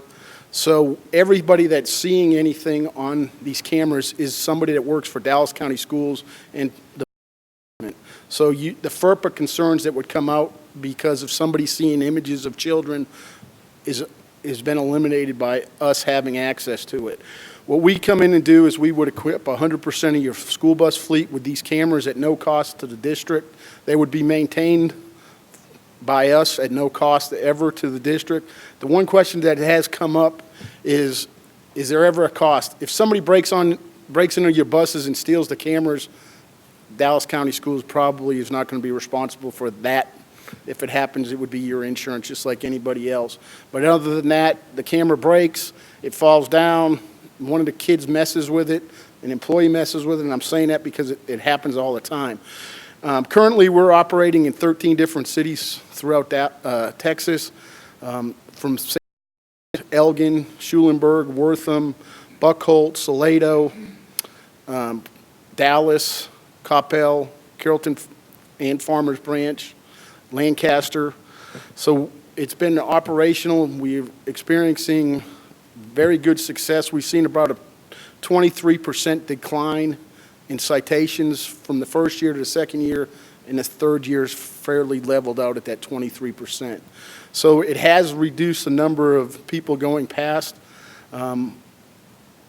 Luckily, nobody has been hurt. Since the program, we had a number of kids that real close calls where they were getting off the bus. Currently, Socorro has their entire fleet is equipped. Hopefully, the city council there will see fit to pass the ordinance this month, is what we've been told. Anthony is supposed to pass tomorrow. The city council should pass the ordinance tomorrow night in Anthony. And we're here talking to you. We've also approached the city of El Paso because we know you run through all of El Paso. We've approached Chief Allen with the police department. I've talked to him on 2 different occasions in the past year. We've also approached 2 of the city council members here and presented them with the idea, and we're working with them to move forward, not only for you, but for all the other districts, looking at equipping the camera systems here in El Paso area. I've been to El Paso. I can vote here this year. I've been here so much. This is my 5th trip in 4 weeks down here for different things. I met with Mr. O'Neill a few weeks ago. We scheduled this back then to come back. We're always available here. The other options this offers you, it's not just the cameras on the outside of the bus. Each of these systems comes with a camera that's forward-facing, that the bus driver, you would see what a bus driver sees in an accident, and you have a rear camera on the outside of the bus that's happening behind the bus. It's reduced our liability with accidents, and I'm sure you've not heard complaints where your buses run into everybody. It doesn't happen. Everybody's hitting these buses all the time, and when you pull out that video when they want that money from your insurance or from you if you're self-insured, that video eliminates a lot of those issues that we've had. Also, there's 3 interior camera, one that catches the stairwell and the bus driver, one that's facing the rear, and then halfway back is another one. So it captures things that go on inside the buses. The system has a voice over IP that can be, you could be watching it live and push a button and talk into the bus. Some of the smaller districts like it because the principals actually have control of these kids, even though they're not there. If they hear the principal's voice, they get scared. It wouldn't happen in Dallas, but in some of the smaller communities, it has. The cameras also are live view, so your staff can go into it live and view what's going on in any one of the 12 cameras to see what's happening. Also, as far as the police aspect of it and the discipline, you're able to have that evidence to present to the principals for those disciplinary issues that occur. In the last legislative session, it eliminated the ability to issue citations for Class C misdemeanors for most kids. Well, now you have that evidence to bring to the principal, and the principal can take action against those students versus somebody said or not listening to a bus driver, or one parent calls and says this. You have some evidence to back that. We've had a lot of thefts on the school buses. Our drivers having their cell We actually have been very successful in recovering most of the phones because you got a kid, you clearly know who it is, and it's just a matter of identifying him. We've assisted Carroll, because once the bus turns on, those bus cameras are running for the entire time the bus is on. Carrollton Farmers Branch had an employee come and murder one of his supervisor, and we house our buses at their facility because we provide their transportation. 3 of our buses captured the incident, which was given immediately to the police department for their investigation to assist them to identify the suspect. We've actually found sex offenders that have been watching children went past. We had the GPS coordinates, and we remoted into the bus, looked at the camera. We had a vehicle description. We were able to get the license plate from the system.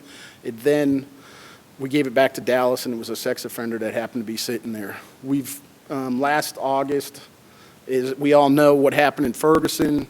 Dallas Police Department had an officer-involved shooting.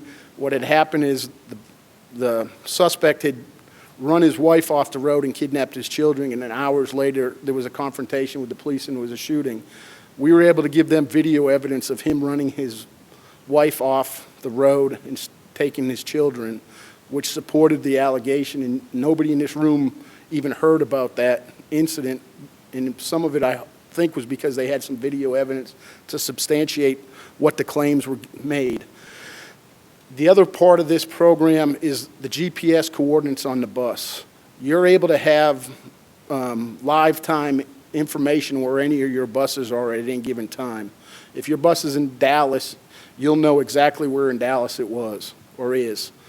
It gives you a trail for that entire route.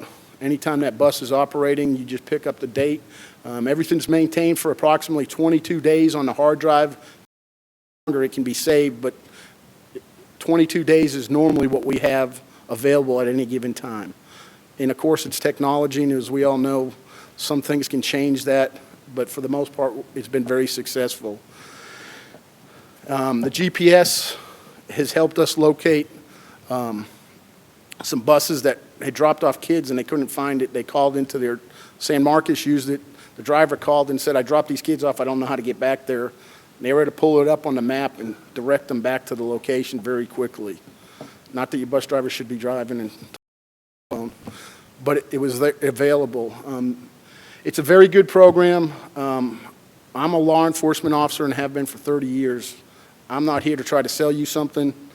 It's here because I believe in it, and I think it would be very useful for everyone to do this, anything we can do to protect the kids. And it says stop arm, but it's more of a safety program for the entire fleet of yours. Yes, sir. I'm sorry.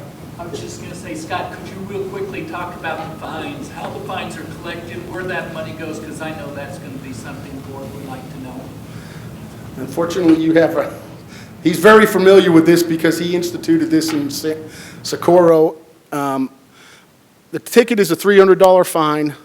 A percentage goes to the district, and I'm not going to tell you what the district, he's going to tell you, or change it anyway.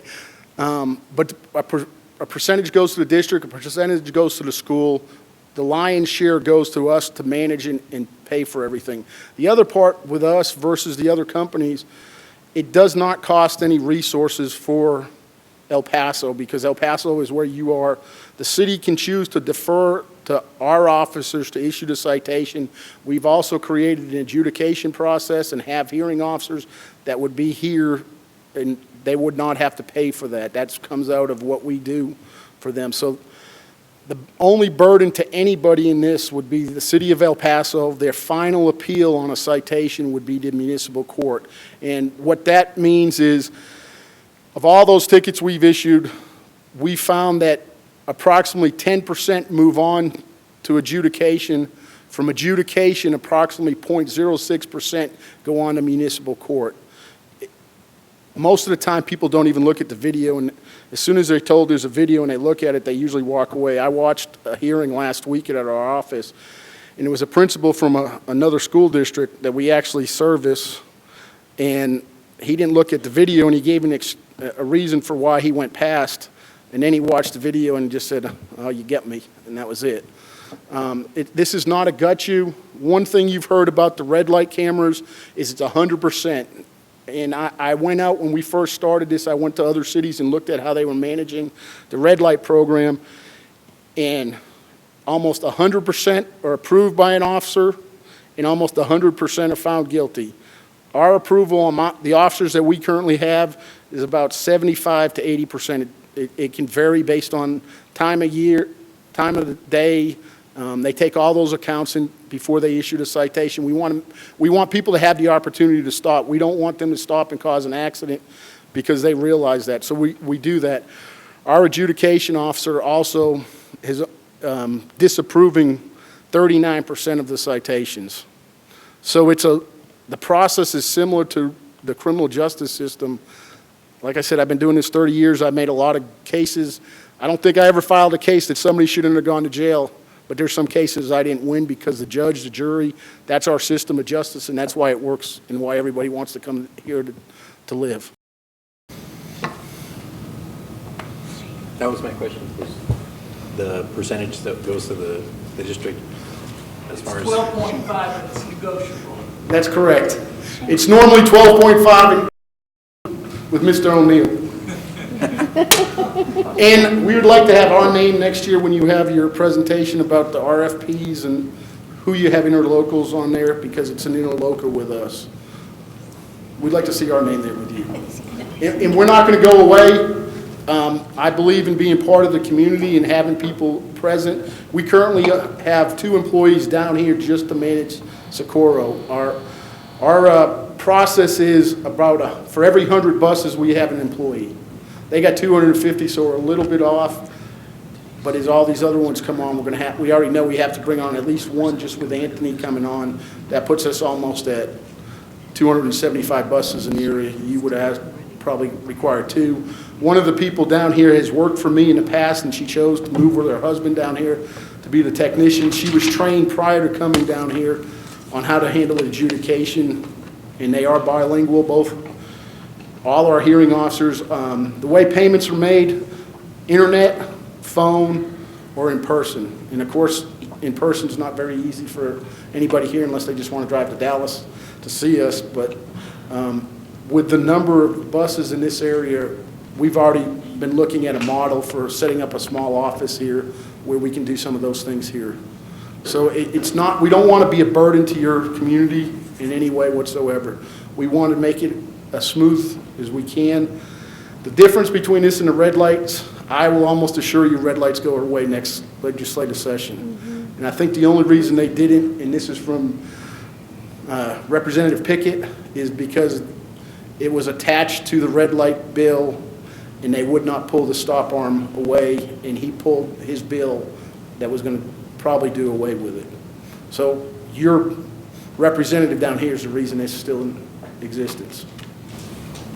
Ms. Daines, you had a... I have quite a few questions. Yes, ma'am.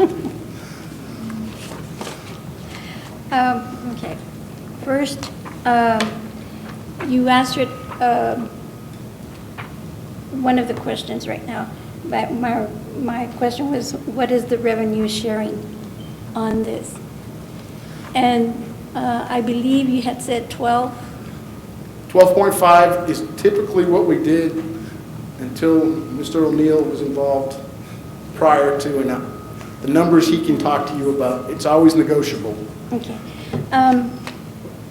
Now, on this, how much do you all get? If it's 12.5, it's 75% goes to us, because that's the cost to manage the program. Give you all the equipment alone is about $8,900 per bus. At 200, I'm not a math. I'm sure you have a finance person here that can give you those numbers quick. That's why I'm a cop. Okay. Now, have you approached City Council on this? We've talked to 2 City Council members at this time. If you do decide to move forward at some point, I encourage you very strongly to contact your representatives from this area. Part of my behind is in here from someone getting a hold of me for not having Socorro call, which I didn't know. The reason why I'm asking you this is because you did mention an ordinance. Yes, And in order to get it passed, it has to be citywide. yes, Throughout this region, we're the two largest in El Paso. That's El Paso District and Ysleta. yes. You cannot pass an ordinance with just one district. It has to be both districts. Yes, ma'am. And it's got to be citywide. That's why I'm asking you if you approached all 7 city council members. Not at this point. No, we have not. Because it will not pass if it's just one district. It's got to be citywide in order to pass an ordinance. Now, and you cannot issue violation tickets if there's not an ordinance. Correct. So, is this just the beginning? Now, I also was wondering if you're going to be approaching city council and you're coming with 2.5, I think that's going to be rough. I think it would have to be 25 and 25, 25 for the district and 25 for the city, 50 for yourselves, because of the fact that, and there's a large, and we do have a lot of accidents. So throughout the area, because it's very populated. But in this case, you know, even with you telling us in the presentation, it says no cost to the district. There is a cost because there's maintenance and there's cameras that if they get lost, our insurance has to pay, which we have to pay more out of the liability. Only if they're stolen. If they're damaged, you're not responsible for them. We will take care of the maintenance, the daily maintenance. That's what the 2 technicians do on a daily basis in Socorro right now, is make sure that is up and functioning on a daily basis. There's a health check that gives you a diagnosis of every portion of the program for each bus, and they manage that every single day and go and correct the ones that have issues. Okay, let me see. Have I covered? Now, with the legislatures and stuff and everything, like with the red lights, some of them, they want to take them off because it's not working. They're not getting enough of the money that they thought they were going to be getting. How can this work also later on in the future if it's not going to be? We're currently collecting approximately 70% of the citations. There's no muscle behind this. There's nothing. Some different citations can have scufflar attached to registrations. At the current time, there is nothing like that in place. I think people are paying because they realize they did something that could harm a child, and that's the only reason, because we don't go out looking for them. We don't call them. We do send things to collections and they call, but it's not something that is ever put on their credit at this point. If that's something that you chose, you would like, we can do that too, but we don't go harassing anybody. I've dismissed citations, they've called in on things, and I'll sit there on the phone with them and talk to them through it. And if there's a legitimate reason, and we all make mistakes, officers all the time, and right now society. No, that they're having a little bit of difficulty collecting the red light, the photo lights that they have out there, because sometimes they don't have, with all the citations through the city, sometimes it's hard to make a court date because some of them don't go without paying, and they're constantly getting them. So, you know, it's, how can you be sure you're going to be, since you're going to be out of, what is it, Dallas or Fort Worth? Yes. And how can you keep up with the people here? We all- have a lot of people, I'm sorry No, for go ahead. interrupting, but we have a lot of people that come from Juarez, and they don't pay, and that's what, this is not working here. And we can't, I The can't do anything about that. And I'm not going to tell you we can. I can tell you that we do everything we can to try to collect. We follow the rules that we set up. There's all procedures. We have to notify, your citation, if you were to receive a citation today, you have to receive it in 30 days. Well, we've gone one step further. We're using Region 10, which has a printing process.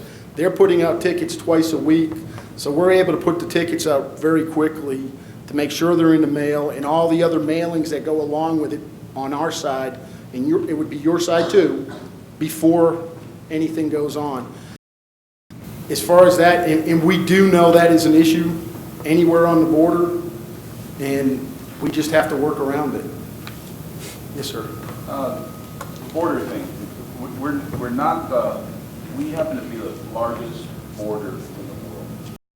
So oftentimes we don't, this is not told. Dallas, I lived in Dallas a while. They have this stigma that we're just a little town. Even people that live in Lubbock think that we're just. We have a different situation. We probably commute approximately about 100,000 vehicles a day. It might be even more in certain times of the year. My point to you is that what happens elsewhere is going to be different from what happens here. I'm in the insurance business, and I can tell you right now, oftentimes there'll be accidents, they create a problem. First thing they do, they'll either run with their car or abandon it and then take off. And somebody else with a Frontera Chihuahua will pick them up and they're gone. So it's a very unique situation. It's not quite like it is with another areas. You know, you can talk about Laredo and all this and that. This place is a lot bigger than what we give ourselves credit for, and it creates certain problems. And in your situation, what you're saying is that let us put these cameras on, and other than the fact we'll take care of everything with the exception of thefts. But the other option is to get the city council to go along with it, because it's going to impact. But I know one thing for a fact, that there's going to be a lot of citations that you would think they're going to get paid. They're not going to get paid because of the number of people we have. From the buses in Socorro have been operating since January. The numbers there with their 250 buses is huge. The violation numbers are huge, much higher than we would have expected. Yeah. And it goes along with what you said. As far as somebody going back across, we can't do anything. No, we understand that. I'm just kind of forewarning you that percentage, there's going to be a percentage of pilferage, if you will, because these guys are not going to get it. And we've had instances where a guy will hit a guy on Zaragoza. The guy gets out of the car and he said, you know what, I'm in a hurry. Take my car and you settle it. Do you believe that? But anyway, those things happen. I don't want to belabor, I think it's a good idea. There's another thing is, have you approached El Paso District? Because in order for city council to approve something like this, it's got to be citywide. And they won't do it for just one district. It's got to benefit both sides. And, I would think that, the way the city works is having to do it, if it's especially an ordinance, it would have to be citywide. you are correct. And the answer to that is, at 3 o'clock this afternoon, I had a meeting over there prior to coming here. We are going forward with equipping, they want to do a pilot program first. I've already called back and ordered 6 units to be sent down here. We're waiting for Anthony to go forward. If they go forward, we will have all 14 of theirs and 6 of their El Paso equipped at the same time and up and running very quickly before, I would say no later than mid-September. Ms. Woodruff had a question. Yeah, I was wondering, and so you're already doing Socorro. Are they, and do you feel like it's a success in Socorro? Has it The city passed the ordinance, they're supposed to be doing that this month. Okay, so it's not really running yet. Now, the cameras are all operational. They've been using it for other things that have gone on the buses, but they have not ever issued a citation as of this point. No, And their numbers would be fairly high. Yeah, because you can't give a citation without an ordinance. Yes. So they haven't passed it, but they're ready to go at this point. And we approached, I came down here in February and had a meeting, and that's what got the ball rolling. I got invited to a meeting with the chiefs down here, and that's what got this rolling with everybody down here. And if I offended anybody by not coming No, here, no, I no, apologize. no. I wasn't, I'm that's not just- my intention. I'm just asking the questions because it's only, getting a little bit of, and what I read on this, I was just curious. Because we have Canutillo, we have Socorro, we have Favens, we have Clint, we have all those. Those are little cities, but they only have one district. And we're El Paso, but got two large districts that are like 65 campuses in one district, or some of them are more. But that's why we, in order for a city council to pass an ordinance, it's got to be citywide. I was weeks ago, and we are going to go before their legislative committee probably next month and present it to the entire city council at one time. So I believe that's coming. We're just waiting to see if you guys were as interested as we thought you were. Wanted to make sure El Paso was very interested. They are. Socorro, we already know is. And some of their district runs through El Paso, so it benefits everyone.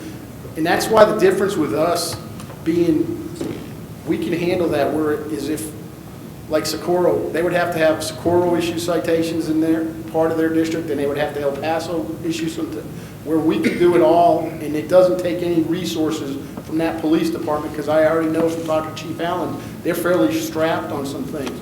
The other things we've done, and this is not just us trying, we've partnered with the National Center for Missing and Exploited Children.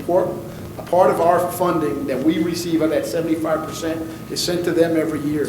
We're in the process of setting up a program with a body camera company that if we were to come here like El Paso, if they wanted to defer their payments to pay for the cameras, this company will give them the cameras up front, and they'll take that out of the money they would be receiving, whatever that percentage is, to pay off those body cameras, but they're able to get them now versus waiting for those funding. The legislature passed that they want everybody to have body cameras, but they haven't said how where the money's coming for everybody to have them. They are wonderful. They have saved a number of my officers. I bought them last year. They're great. I recommend them, but that's up to every individual organization to do that. And it could be used for some of your security if you wanted them to have some of the body cameras.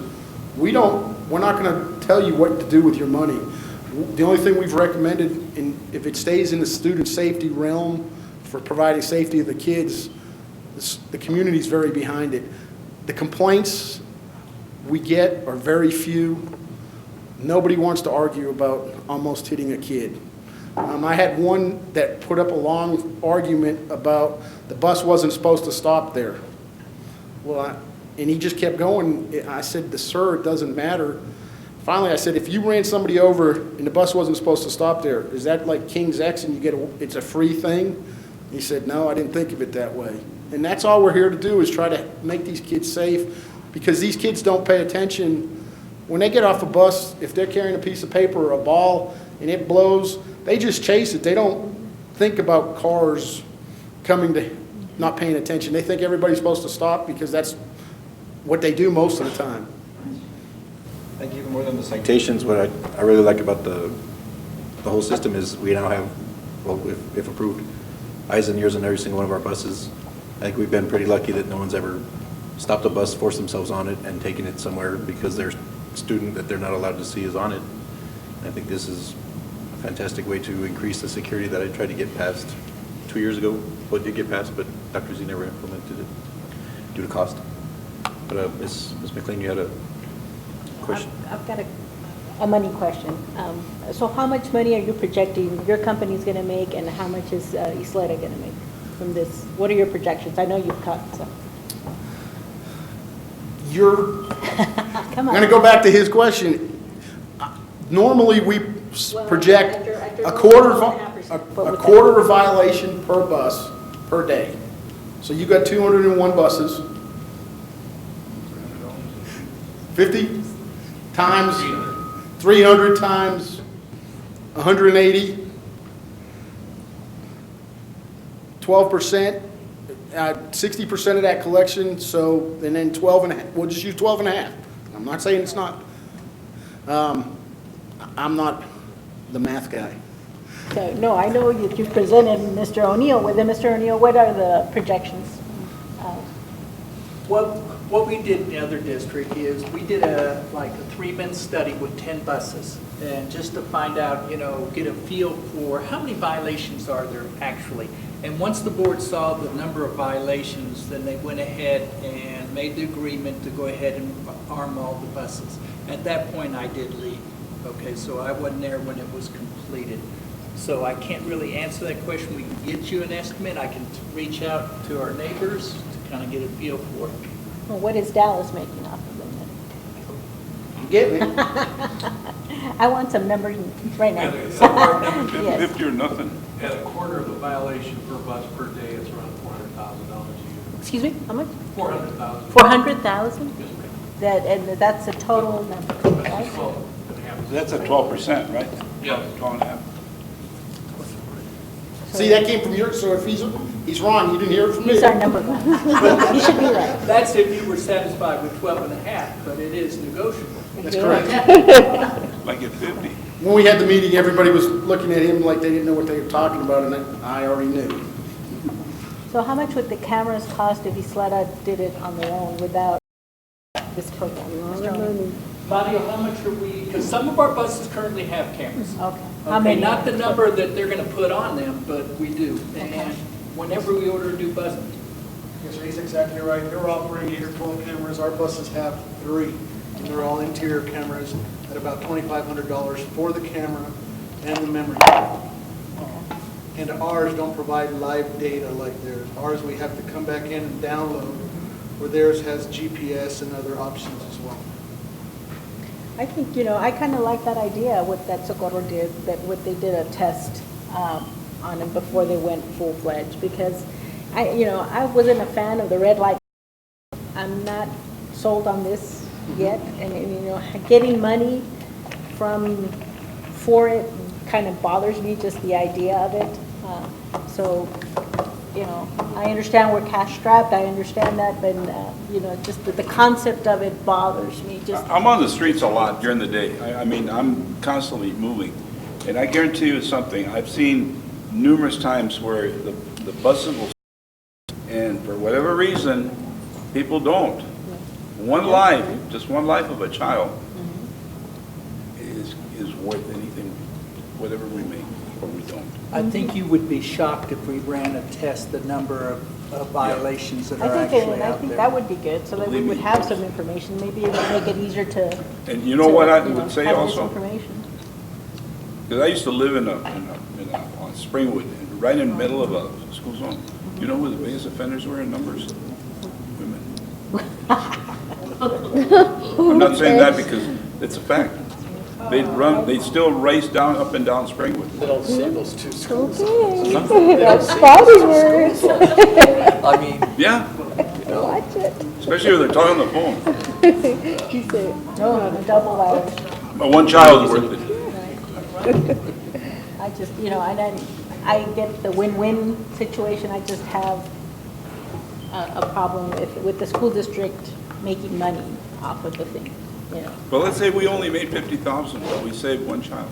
No, and it's not that I want the school district to make more. No, I It's just understand. that the whole concept of putting all these cameras in there and then making a profit, from this, just the concept. We'll keep it. Donate it to a charity. Yeah. You could use it for different programs within your organization that want funding, but you just don't have the resources. And this is really not about moneymaker. That's not when we took it to Dr. It was about safety, because we've been preaching safety as a priority for our students. So it's not about a moneymaker. It's about providing that safety, but what we also like is to have cameras on the buses, because it is a deterrent for students when there's the potential for issues. And then if something happens, we have evidence. I just talked to Ms. Gerlach, and what she is telling me, we can do a pilot. Don't need your approval. If you all would like us to go ahead, get armed 10 buses. We just get Dr. Delatorre to sign off on it, and we can go whatever you want. 90 days, we go 10 buses, spread it throughout the district, come back, give you some real good data that you could look at, and then we could make a decision. Sounds like a plan. Is that something that you all would be interested in? I would, and then we could also see what the city's doing and what El Paso School District's doing, and, you know, have a better, you know, feel And one for of the what the things whole I asked too, city. yes ma'am, is if for some reason we back out of this later on down the road, there's our cameras. Am I correct? He's crying now. So, we get to keep the cameras. And if the program goes away and you can't do it, you already have the equipment. All right, so Or, can I ask 10 you- buses? I'm sorry, Mr. Waynes. Can I ask the question again? What was, you wanted the whole program? Is that what you wanted? I want whatever you want. Because when he asked you the question, you kind of said, oh, and, you know, I'm wondering, because if you want the whole program with, it's going to, it's like I said, it's going to be hard with the ordinance.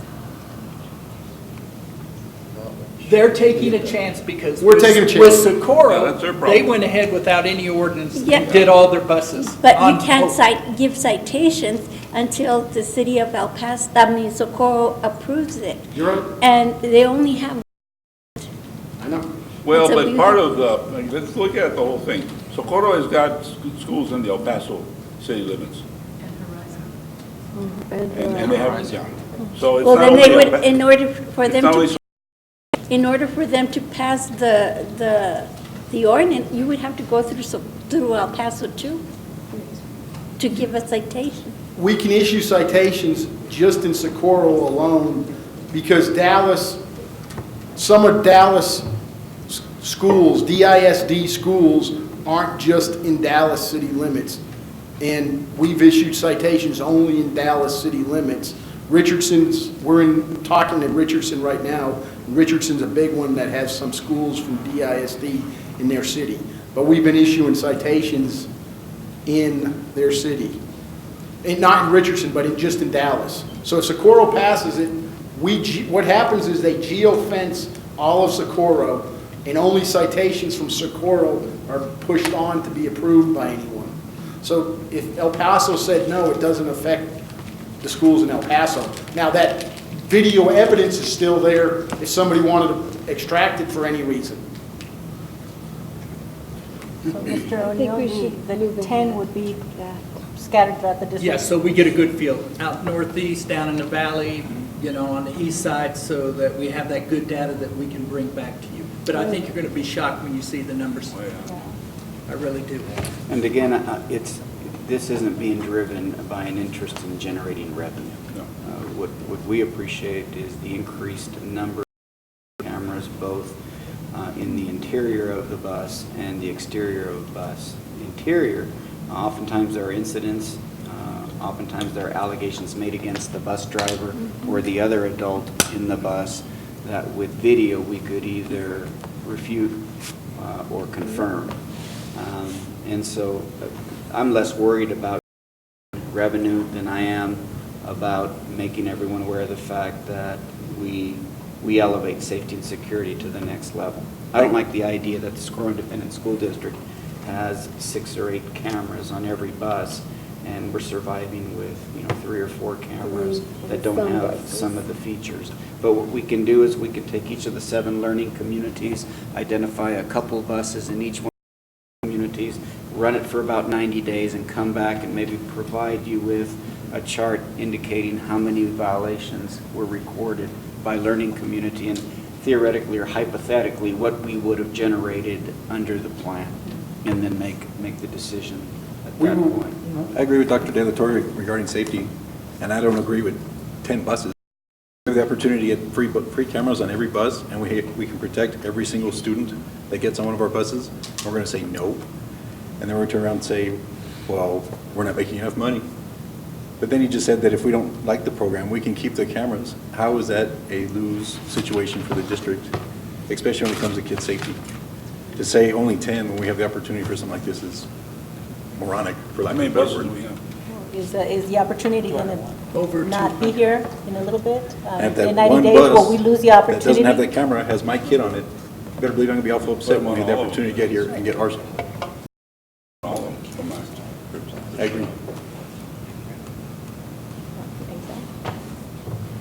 there any other questions? Thank you, sir. Thank you. Mr. Kafka, let's move quickly. Report on 15-16 proposed tax rate. That, by the way, is Mr. Kafka moving quickly. You're on camera, Mr. Kafka. No. That's tomorrow night.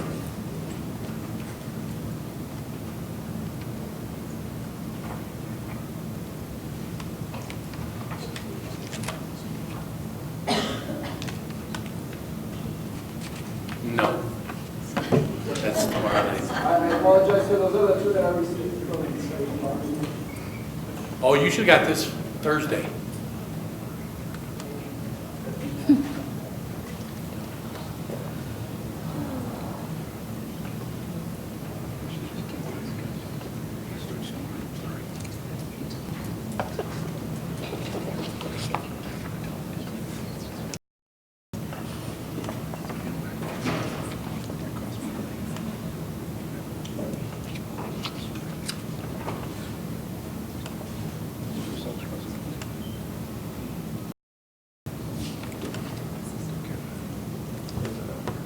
If you need, I can go get a copy on a thumb drive, Yep, and you can do the next.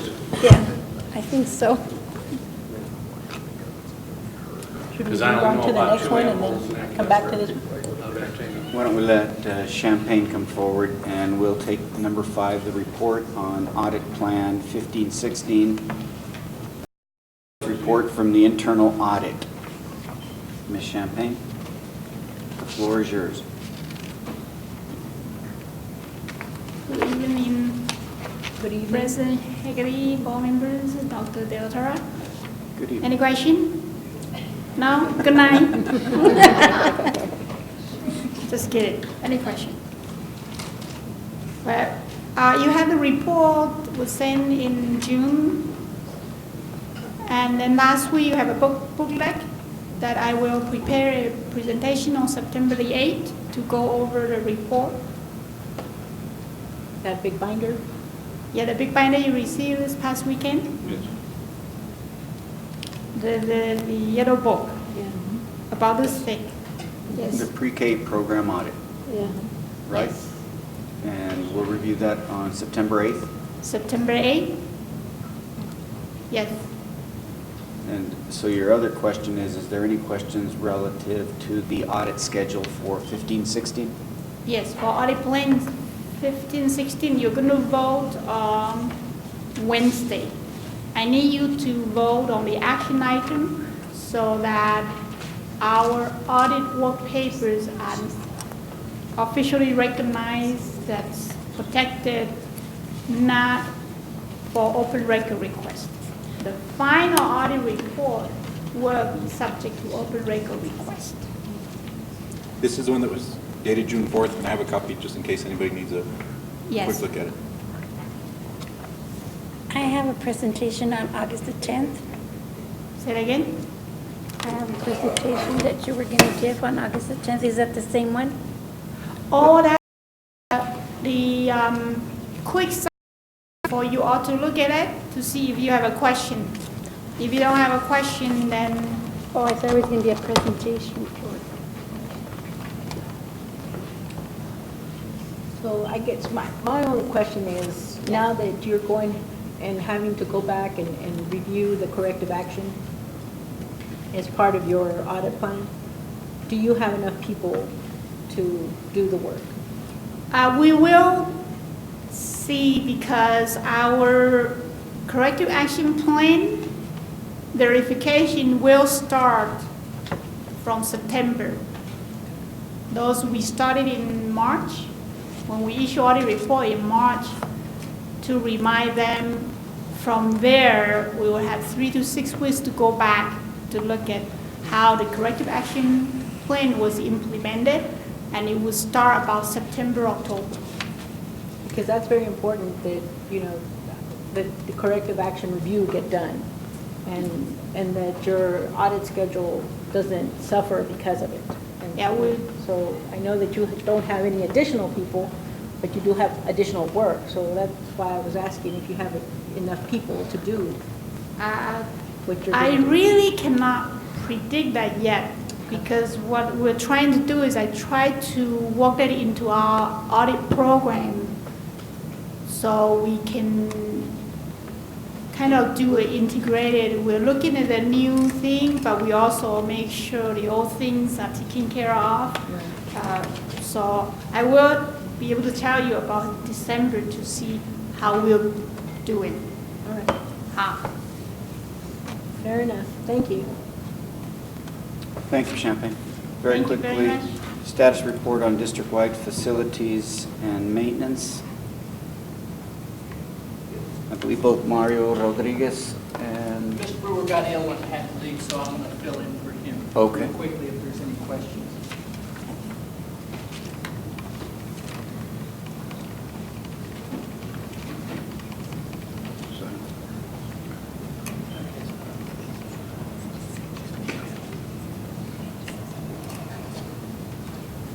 Okay, good evening, Dr. Delatorre, Mr. Haggerty, members of the board. The roof project at Loma Terrace is complete. We're in the closeout phase. We're doing some punch items there at that school. The HVAC at Loma Terrace is complete. Everything's working good. We've been running tests all summer. Everything is up and operational. Capistrano roof project is also complete. Once again, we're just doing punch list. Sure, with all this rain, it's been a really good test on our roof so that we can monitor and find those items and can repair them at this time. So Capistrano is 100% complete, but like I said, we're just finishing up the punch list. Dolphin Terrace is at 90% completion. We're looking at a few items there, but we should finish up by the middle of September. Not really experiencing any items. The dome at Dolphin Terrace we're working on right now to make sure that goes smoothly. Riverside Middle, the structural issues there, we're waiting on the report from the engineer. He will be sending us some recommendations and possible solutions to that project. We have put motion sensors on the walls at Constance Holbert and Cadwalter because they feel that's the issue, and that's going to take some time to see if there's any type of movement. But that's a report from Facilities and Construction. Well, I'll be happy to answer any questions you might have. Yes, ma'am. Yes, how soon are you going to get those engineering reports on those sinking schools? It's the one from Riverside Middle, they said should be shortly, within the next couple of weeks. So we should be able to make a report and give you some recommendations very shortly. Okay. Are you going to be doing still cosmetic work on that? What we have done is we met with the principal. As you know, in those 3 classrooms where there's a space between the wall and the floor, we've gone back and put some material in there, some acoustical type of materials, so that you can't roll that pencil back and forth. And so we have taken care of that. Now, that's a short-term solution. That's not the long-term. It's lipstick. But we're working on that so that the sound, too, to help with the sound so you don't hear one classroom from another. So I don't think that's temporary. what I'm trying to say is that I don't think McLean made a very smart comment, because if that structure does fall, the lipstick's not going to cover up the students' lives or accidents that they have there if it collapses. And on Constance Hubert, the foundation is going down and the wall is going towards the ground. Yes, So ma'am. I don't think it's and you all were the ones that made that comment about cosmetic. So that's your reply to the lipstick also. Okay. We're not going to put So it's not very smart about that. Ma'am? Very smart comments about, especially when it comes to students' lives and Absolutely security. not. We take student safety very serious. Are there any further questions? Thank you, sir. Thank you very much.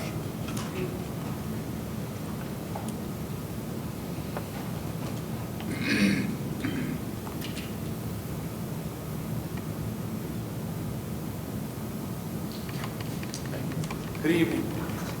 Our maintenance report is always intended to provide you an insight to the type of work that we do in terms of work orders in our school do program, and to give you an idea of the actual work that we do by providing pictures. I realize that you're not able to visit every campus and see what's going on, but you're able to at least look district-wide through the pictures that we provide. If at any time you feel there's information that is what we could provide for you that is different than what I have up there, by all means, please let me know, and we can modify our monthly presentation. Go ahead. The first slide lists orders by craft on the left for the last 2 months for your June 2015 and July 2015 work in progress. It also provides on the 2 columns on the right completed and closed running totals for those 2 months from the start of our school due system. The next slide is also a 2-year comparison.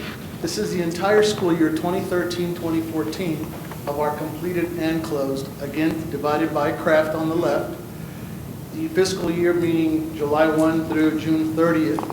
You can how many per craft based on one year to another, and also the ones we completed just last month alone.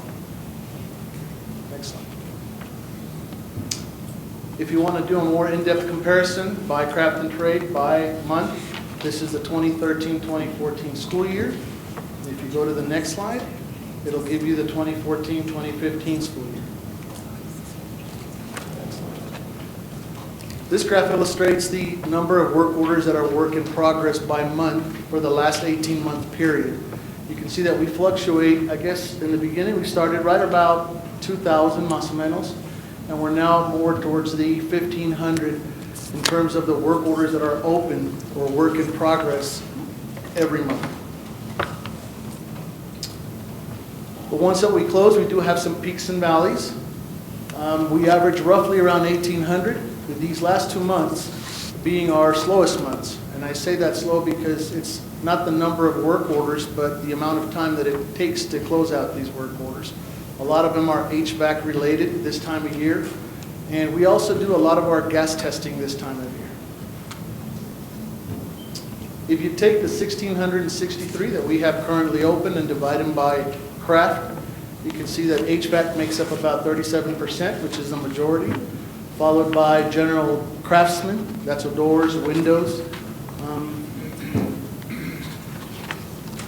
and you have plumbing, I guess, that are tied for third gen. If you take those same 1,663 work orders and divide them by priority level, we have 67% or 1,113 making the level 1 priority. Of those, 739 are HVAC and preventive maintenance. Then you have 162 level 2, 123 level 3, and 265 level 4. If you compared how many work orders we have open that we're able to close in less than a week, this particular month was approximately 450 work orders, or 46% of our work orders. Our work orders stay open an average day of 19 days. In this particular month, we average 13 work orders per employee. These are some of the pictures of some of the work completed by our fine technicians in plumbing, replacing water heaters at Parkland Elementary and LeBaron Elementary, replaced sump pumps at Parkland Pre-K, Cadwallader, and Cesar Chavez. That team worked on boilers at Riverside High School, Ysleta Middle, and Vista Hills. The reason we provided one picture, it's the same type of boiler, almost exactly the same in all 3 schools. And at Hanks, we installed 2 60 horsepower circulating pumps. These are the biggest pumps we've ever installed, by the way. Took about a week project at Hanks. General Trades did some work in the culinary arts area at Riverside High School and at Ascarape. Our electrical team worked at Pebble Hills and Tierra del Sol, installing motion sensor lights underneath the playground olays. And at Loma Terrace, we installed exterior light fixtures. Our roofing team did some work at Desert View Middle. You see on the right that aluminum coating that's usually put on all our 4-ply fiberglass roofs. That just gives it one extra layer of protection against water. At Mesa Vista, this is work completed over the kitchen area. Our PM team, as always, changes filters, preventive maintenance type of work. Our small construction team worked at Capistrano in this area. Mentioned the roof. When you think of a roof, you normally think of the top part of the roof. In this case, we have expansion joints that run from the top of the roof all the way down the wall. We did that work ourselves in sealing those. And out of Escarate, we replaced some damaged and stained ceiling tiles. I'll be more than glad to answer any questions you may have. I just have a question with regard to the expansion joints. Aren't they there for a reason, to allow for the? Yes, ma'am, but they're usually sealed. The seal that we use is flexible, Okay. but it's to help keep the water out. Usually when it dries out, they have, part of that is preventive maintenance. We have to go back and reseal. So, okay, so you're Yes, just ma'am. resealing. Okay, thank you. You're welcome. Thank you very much. Thank you very much. Mr. Kafka, back to item number 4.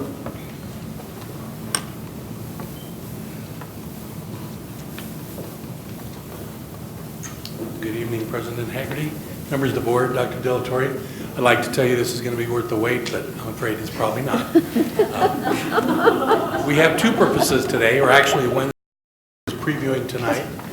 This will be the finalization of our budget process for the year, and our two objectives are to accept the property tax roll from the CAD, which I have a summary of. We usually get some CDs. Any of you who really want to get adventurous, we have to get you a copy of those. And then lastly, adopt the tax rate for the 2015 tax year, which is our fiscal 2016. To give you the numbers, and they haven't changed a lot from year to year, our gross appraised value is just over $9.5 billion. Our local homestead credit we choose to give $760 million. The other exemptions, and I isolated here the 15,000 exemption that the state was giving. I've separately isolated the new 10,000 that they're adding. I think, there we go. This represents our frozen ceilings where people either through disability or over 65 of age, their levy is frozen. So basically what happens year to year, no matter what the tax values do, no matter how we adjust the tax rates, if they were paying $842 the year that they froze them, that's their bill. Now, they actually can go down, and many of them will go down this year because of the additional homestead credit. The legislature, in their wisdom, which is amazing, recognized, because last time they did this, they forgot to do this later. They recognized that those of us who have been frozen, and I do mean us, would basically lose the same kind of credit that the other taxpayers got. So they actually built in a reduction for those of us who are over 65. This is the loss in terms of that additional $10,000 the state is bestowing upon all of our taxpayers. Not a bad thing, being one of those taxpayers. But that leaves our net taxable value at just under $5.9 million. Now last year, but again with the lower state exemption, we were at almost $6 billion, so we're down about 1.3% in net taxable value. However, the value before the 10,000 was added was about 6.3 billion, and on that basis, our property values without that change would have gone up almost 5%. It's funny how whenever the one arm gives something back, somehow it gets taken before you can blink an eye. I don't understand it. This is a history of our tax rates, and as you know, they've been very consistent for a number of years until 14-15. In summary, our total debt payments for the coming year, including all service fees and interest, are about $22 million. The state aid limit, which is our EDA support, is going to be almost $11 million. So that leaves us about $11.2 to collect from the local taxpayers. And with that taxable value we just mentioned, just a fraction of a penny over 19 cents. If you notice over the years, many of the districts around here have gone to round pennies. You can do 6 digits. and that's legally allowable, but we've always found, or the last, so we found that it's a little more palatable, a little more easy to understand for the taxpayers if you just say 19 cents. So while we could charge a very small amount more than that, we're proposing 19 cents. That will put us in a pretty good position to start the coming year, where we will hopefully by the end of this year have a totally different to our debt because we'll have sold some new bonds. This is the history of the collections, and it shows you in blue the M&O collections, in red the debt collections. And as you can see, over the last couple years, we actually went down slightly from 14 to 15 because our values did go down slightly. With the new exemption increase this year, they'll go down a little bit more steeply. I think this is, to me, maybe the second favorite chart of this. This shows all of the districts around here with their rates. And I'm not assured that all these are final, but when everything I've seen in the paper, these seem to be holding up from last year. I've already did the flip-flop on El Paso. They're going to propose $1.07 and lower their debt rate by 3 cents. So they still end up at the same total rate. But as you see there, if you look at the, and this is only for homeowners, this does not apply to all taxpayers, with the 20% homestead we're giving, our effective tax rate is about $1.09. So we're not a bad deal. This shows you the 3 districts, and in order to make it a fair comparison, we probably could have used the $100,000 home, but we used our average. And I'll guarantee you, or I know for a fact that the other 2 districts have a higher average value, but we'll just, to level a playing field, we'll use our average value and show you the difference between our rates and theirs with the homestead credit built in. Our taxes are going to be about $810 on that average home. The other 2 districts are right around $1,000. Tomorrow night, we'll show our committee that we are still going to be a good deal after we sell some substantial number of bonds. This is the comparison before and after. If our legislature hadn't, in their wisdom, increased the homestead credit, our taxpayers would actually be paying $946 on the average home.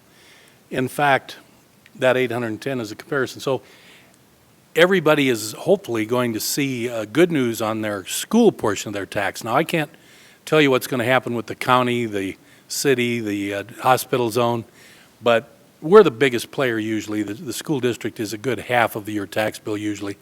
So we're going to generate some good news with some help from the legislature, I'll add. With that, just a final brief summary.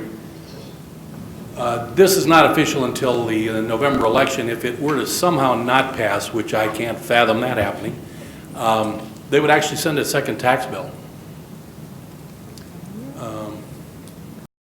There's also a grandfathered clause in there for surviving spouses of disabled veterans that I guess they weren't in this until fairly recently, so now they're going back, and anybody who still qualifies is going to get grandfathered in.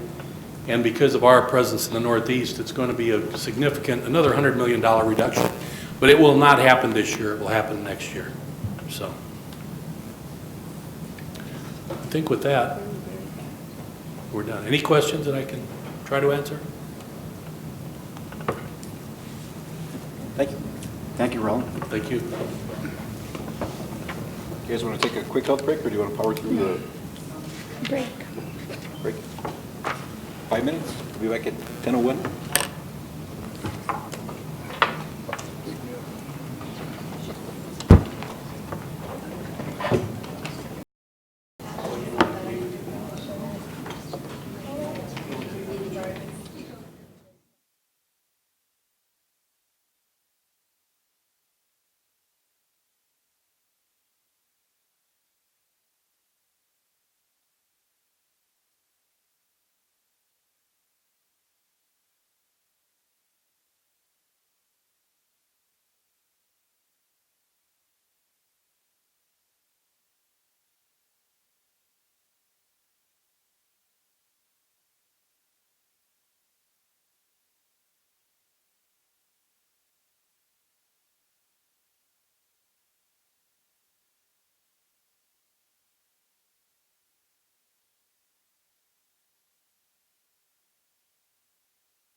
I know. Maybe that's what we should have up there. These you can hear right there. No? They can hear you. They can hear you. You can hear you, but they can't hear me. So basically, those people over there don't hear a thing going on. Oh, well.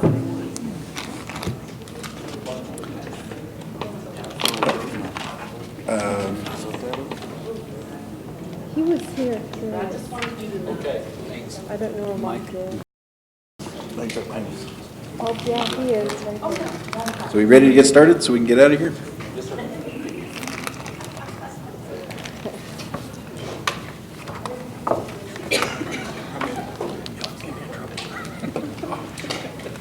All right. President Haggerty, the next item on our agenda is a presentation from Dr. Janet Pilcher. Robin is also here with us. Dr. Scott, are you going to be up front or just observe from the back? Okay. Both of these great women have been with us now for the better part of a year, and working closely with stakeholders have helped develop the strategic action plan that we've provided for you this evening. This strategic action plan is on your agenda for Wednesday. We hope that you'll take an opportunity to look at our blueprint for success, those goals that we've identified as a community. By that I mean all stakeholder groups were involved in this process. It included parents, teachers, support staff, the business community, including partners in education, central office staff, and of course, the Board of Trustees. It is a 5-year plan to increase academic achievement, college career readiness.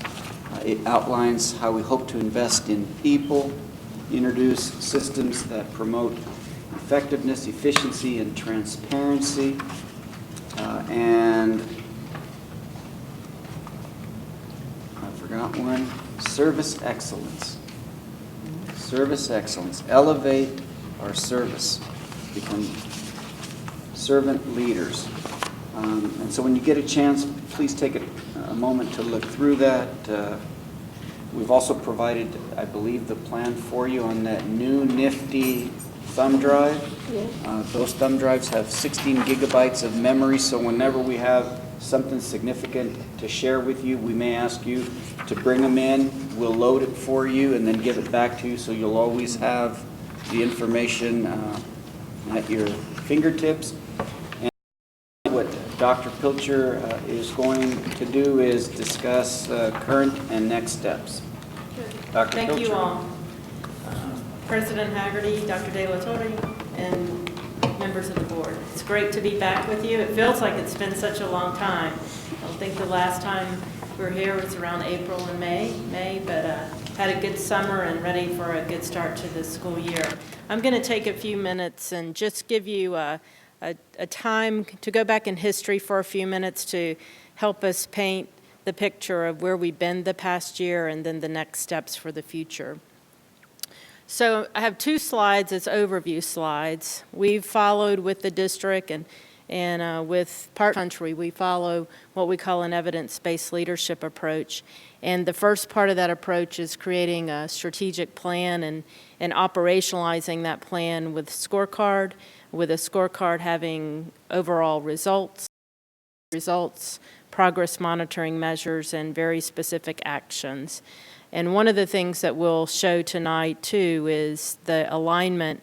So if you remember, as we talked last year with some of you who were with us, is we looked at how we set the district goals, and the purpose of setting those district goals with the directive from the board is then to align those goals down to the school level as well as the department level so that we have alignment across the system. And that's the important part of the process. The areas, Dr. De La Torre talked about the particular areas that we call pillars, and they're areas that we align the measures to. And you can specifically see in the document that you have. This is a great document that the team put together, the leadership team put together, that provides you with very detailed information. So let's take a little bit. Almost a year ago, around last September, October, we began the process of working with the district and identifying focus groups. And you all identified some of the members of the focus groups, and Robin and I came 2 times and had sessions with different groups from the community. We met with you all, we met with district staff, we met with teacher groups, we met with district leadership, staff, and community members, a total of 13 groups, about 200 people. And we began to ask them questions, and the 3 questions mainly focused on what's working well, what are the areas that need improvement, and what types of solutions or problems, or what types of solutions or ideas might you have for the future. And so we still are using that report. We created the report, we presented it to the board, and presented it to the leadership team, and we are continuing to use the input of that report as we work through the process. We then came to the board to set the goals. We worked with to set the annual goal, or the 2020 goals, as well as then setting the annual goals. We started with a conversation with the team and then with you all to gain that input. And I just wanted to highlight a couple of areas.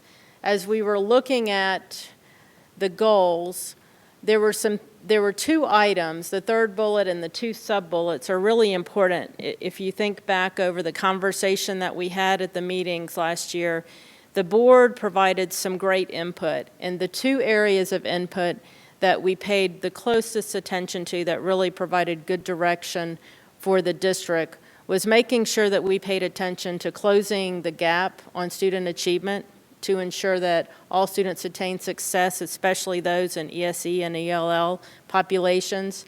And we also, instead of just keeping one student achievement pillar, we added a college and career readiness pillar, because that became something that was extremely important through that discussion. So we went through a couple of conversations with you all, revised and edited, basically came out with the major categories of the pillars, and then the major results and outcomes that were our 2020 outcomes that would then take and annualize those to each year. So this is a snapshot. It's a lot on a slide, but it's a snapshot of what the process looked like, from the plan to the identification of the scorecard. So what occurred to create the Vision 2020 strategic plan? We analyzed and reported the focus group results, defined goal areas, and created 2020 measures aligned to the goal areas. We created a 5-year trajectory chart for each goal area that can be used to create the trajectories for each school.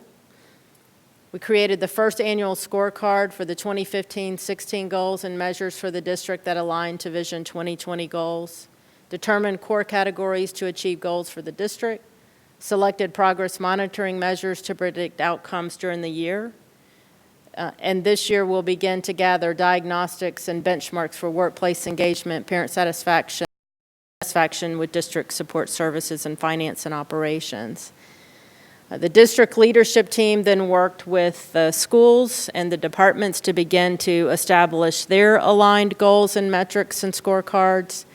And then just recently, we worked with a steering committee of leaders, teachers, and staff to draft the initial guiding tenets for the Ysleta Independent School District. And if you have a chance, the guiding tenets, I just cannot say enough positive comments about the group that we put together and that we had the pleasure to spend time with. We sat in a room with a group of people for about 3 hours, and we facilitated a discussion to basically ask them the question, if there were things that are most meaningful to this district in the way that we come in and work every day and relate to each other and work with each other, what are those tenets? What are those guiding tenets in the way that we should interact and work with each other, work with the board, work with leadership, work with our students, work with our families? And so those are the main tenets. And at this point, what we'll do as a next step is begin to operationalize those into standards of practice so that those practices can be shared so that when we come to work every day, we're being the best at work that we can possibly be, and we've defined what those expectations are. So they're not the expectations that Robin and I said or Dr. De La Torre said. It's basically the expectations that the people who work here and live in this school environment every day have set for themselves. So the next steps is as we move with the strategic plan in place and the very specifics and details attached in this Vision 2020 plan, we'll begin to develop and hardwire leadership skills to apply to the continuous improvement process. We'll move to applying what we call a short cycle planning process using the scorecard and the progress monitoring measures that attach to that, so that those measures, those results will be the report out to the board. So at any time as a district, we can present on a 45, 60, 90-day basis, however, whenever you want those, in that short cycle planning, those results can be presented to you all so that you can have discussion around how well the district is progressing toward those goals. So some will be green, some will be yellow, meaning we're doing okay, but we probably need to pay attention to it, and some may be red, meaning we really need to pay attention to this and what's happening and what adjustments do we need to make. And those discussions can occur with you so that you have a good understanding of the progress that the district is making. I mentioned the guiding tenants steering committee. Will continue to work with them to operationalize those tenets into standards of practice. We'll do the baseline data for employee engagement, parent satisfaction, and district department services. And then with the surveys, we'll specifically train the leaders on how to roll out those results and create action plans for improvement.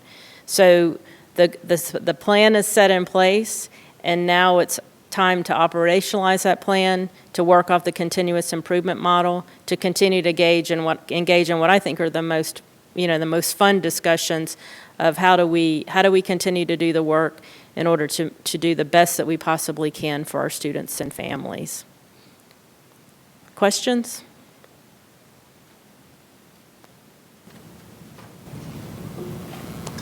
Thank you. Well, thank you very much. Good. Thank We you. look forward to our continued partnership. Good, thank you. We will now review the agenda for August 12th as listed in the posted notice of the regular meeting. Workshop item number 3 is provided. Should you wish to discuss the policy revision process or have questions about a policy revision that was not answered during the agenda review.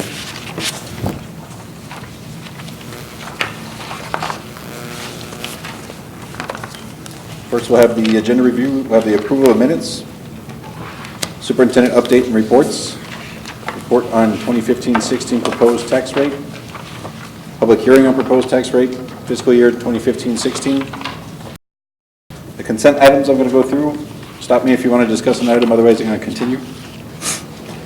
Budget amendments requiring board action, number 1. Number 2, financial statements including quarterly investment reports as of May 31st, 2015 and June 30th, 2015. 3, payment of contract-related fees for purchasing through cooperatives, including membership, management, and transaction fees. 4, accepted donation to Bel Air High School valued at $43,000 of 20 hideaway desks and 30 office chairs from the U.S. Army Sergeants Major Academy. President Hagerty, I'd like to pull that one to say thank you to the... Can we pull number 4, please? Yes, sir. Thank you. Number 5, submission of America Honda Foundation grant with a project period of approximately November 1st, 2015 to October 31st, 2016, for approximately $75,000, accepting such funds and authorizing the superintendent or designee to sign any subsequent documents in connection with the application, acceptance, and administration of such funds, including grant amendments. Number 6, project lead the way as a sole source vendor in order for YISD schools to purchase the curriculum, software, equipment, and professional development services as needed for national certification through PLTW. I have a question on that one. Sure. Could somebody tell me what an articulation credit is?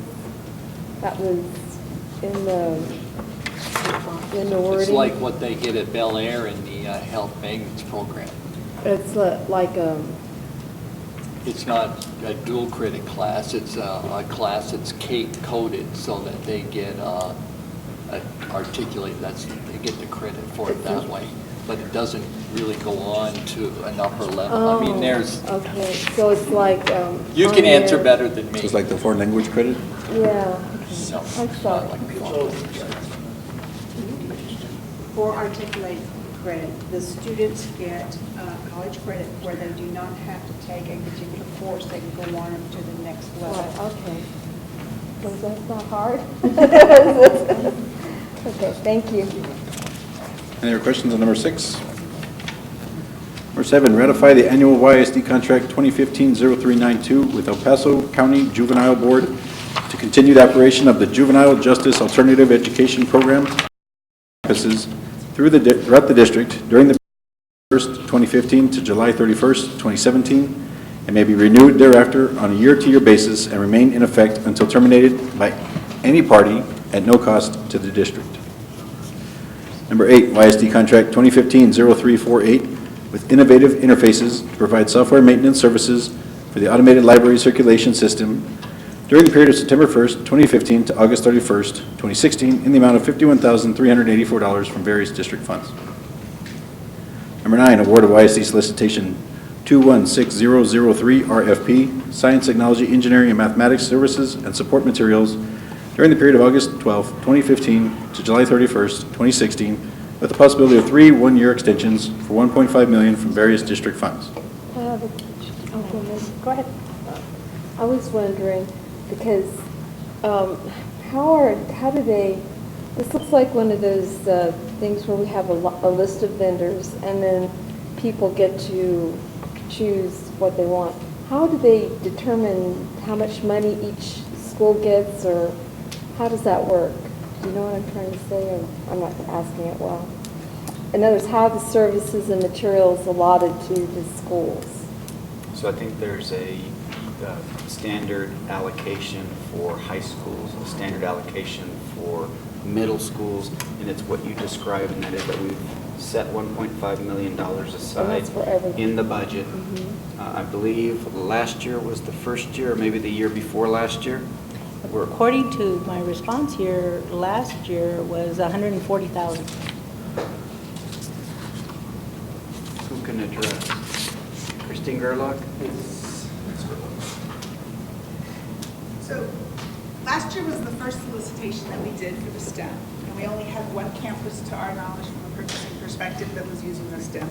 And the solicitation actually wasn't used to the extent that we thought it would be, because the vendors that were on there wasn't what our internal customers would like to have utilized or partnered with for the STEM.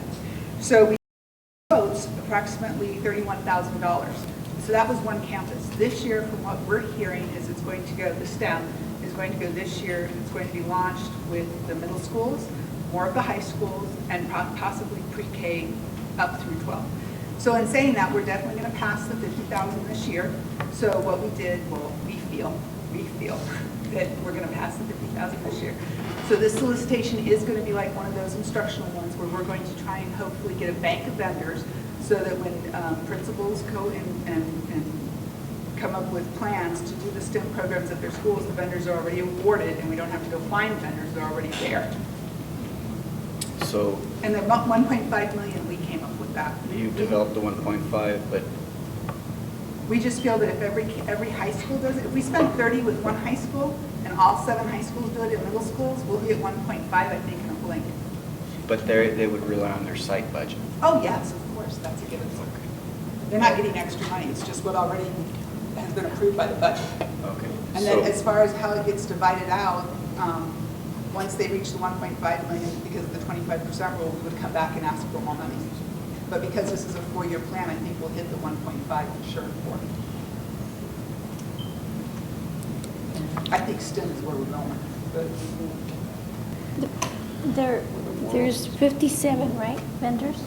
Right now, there's a total of 59 vendors that were awarded, 3 from El Paso and 21 from Texas. Did we have a budget set aside for T-STEM or STEM programs at the school, dedicated monies last year? I remember there being a conversation. I don't think we specifically for that purpose, but what I would assume ordinarily would be the case, all the campuses get an allocation for career tech money based on the number of career tech FTEs they generate the year before. So based on that level of activity, they would have that pot of money to work with. Unless, I don't remember them doing any central allocations out of Carl Perkins money, which could have been another option. But And there was 30,000 for robots. 30,000 for robots? That's what we did last year, the year and before. that might have been, I think that was Carl Perkins money. I must have dreamed. I apologize. Well, we had a presentation and everything. Okay. So we may or may not expend $1.5 million. That we do, we're asking for the authority To just shop. to go ahead and shop, not to exceed $1.5 million. Exactly. Any other questions? Number 10, award of YSD solicitation 2150-48 RFP college prep programs, ACT, TSI, PSAT, SAT, from date of award to July 31st, 2016, with the possibility of 3 one-year extensions for $370,000 from various district funds. So I've got a question on that. Because we've had this kind of ongoing conversation about the ACT versus the SAT, and we had gone towards the ACT. So why is the SAT part of this one? Isn't that one of the board goals that you guys set, was to increase scores in SAT?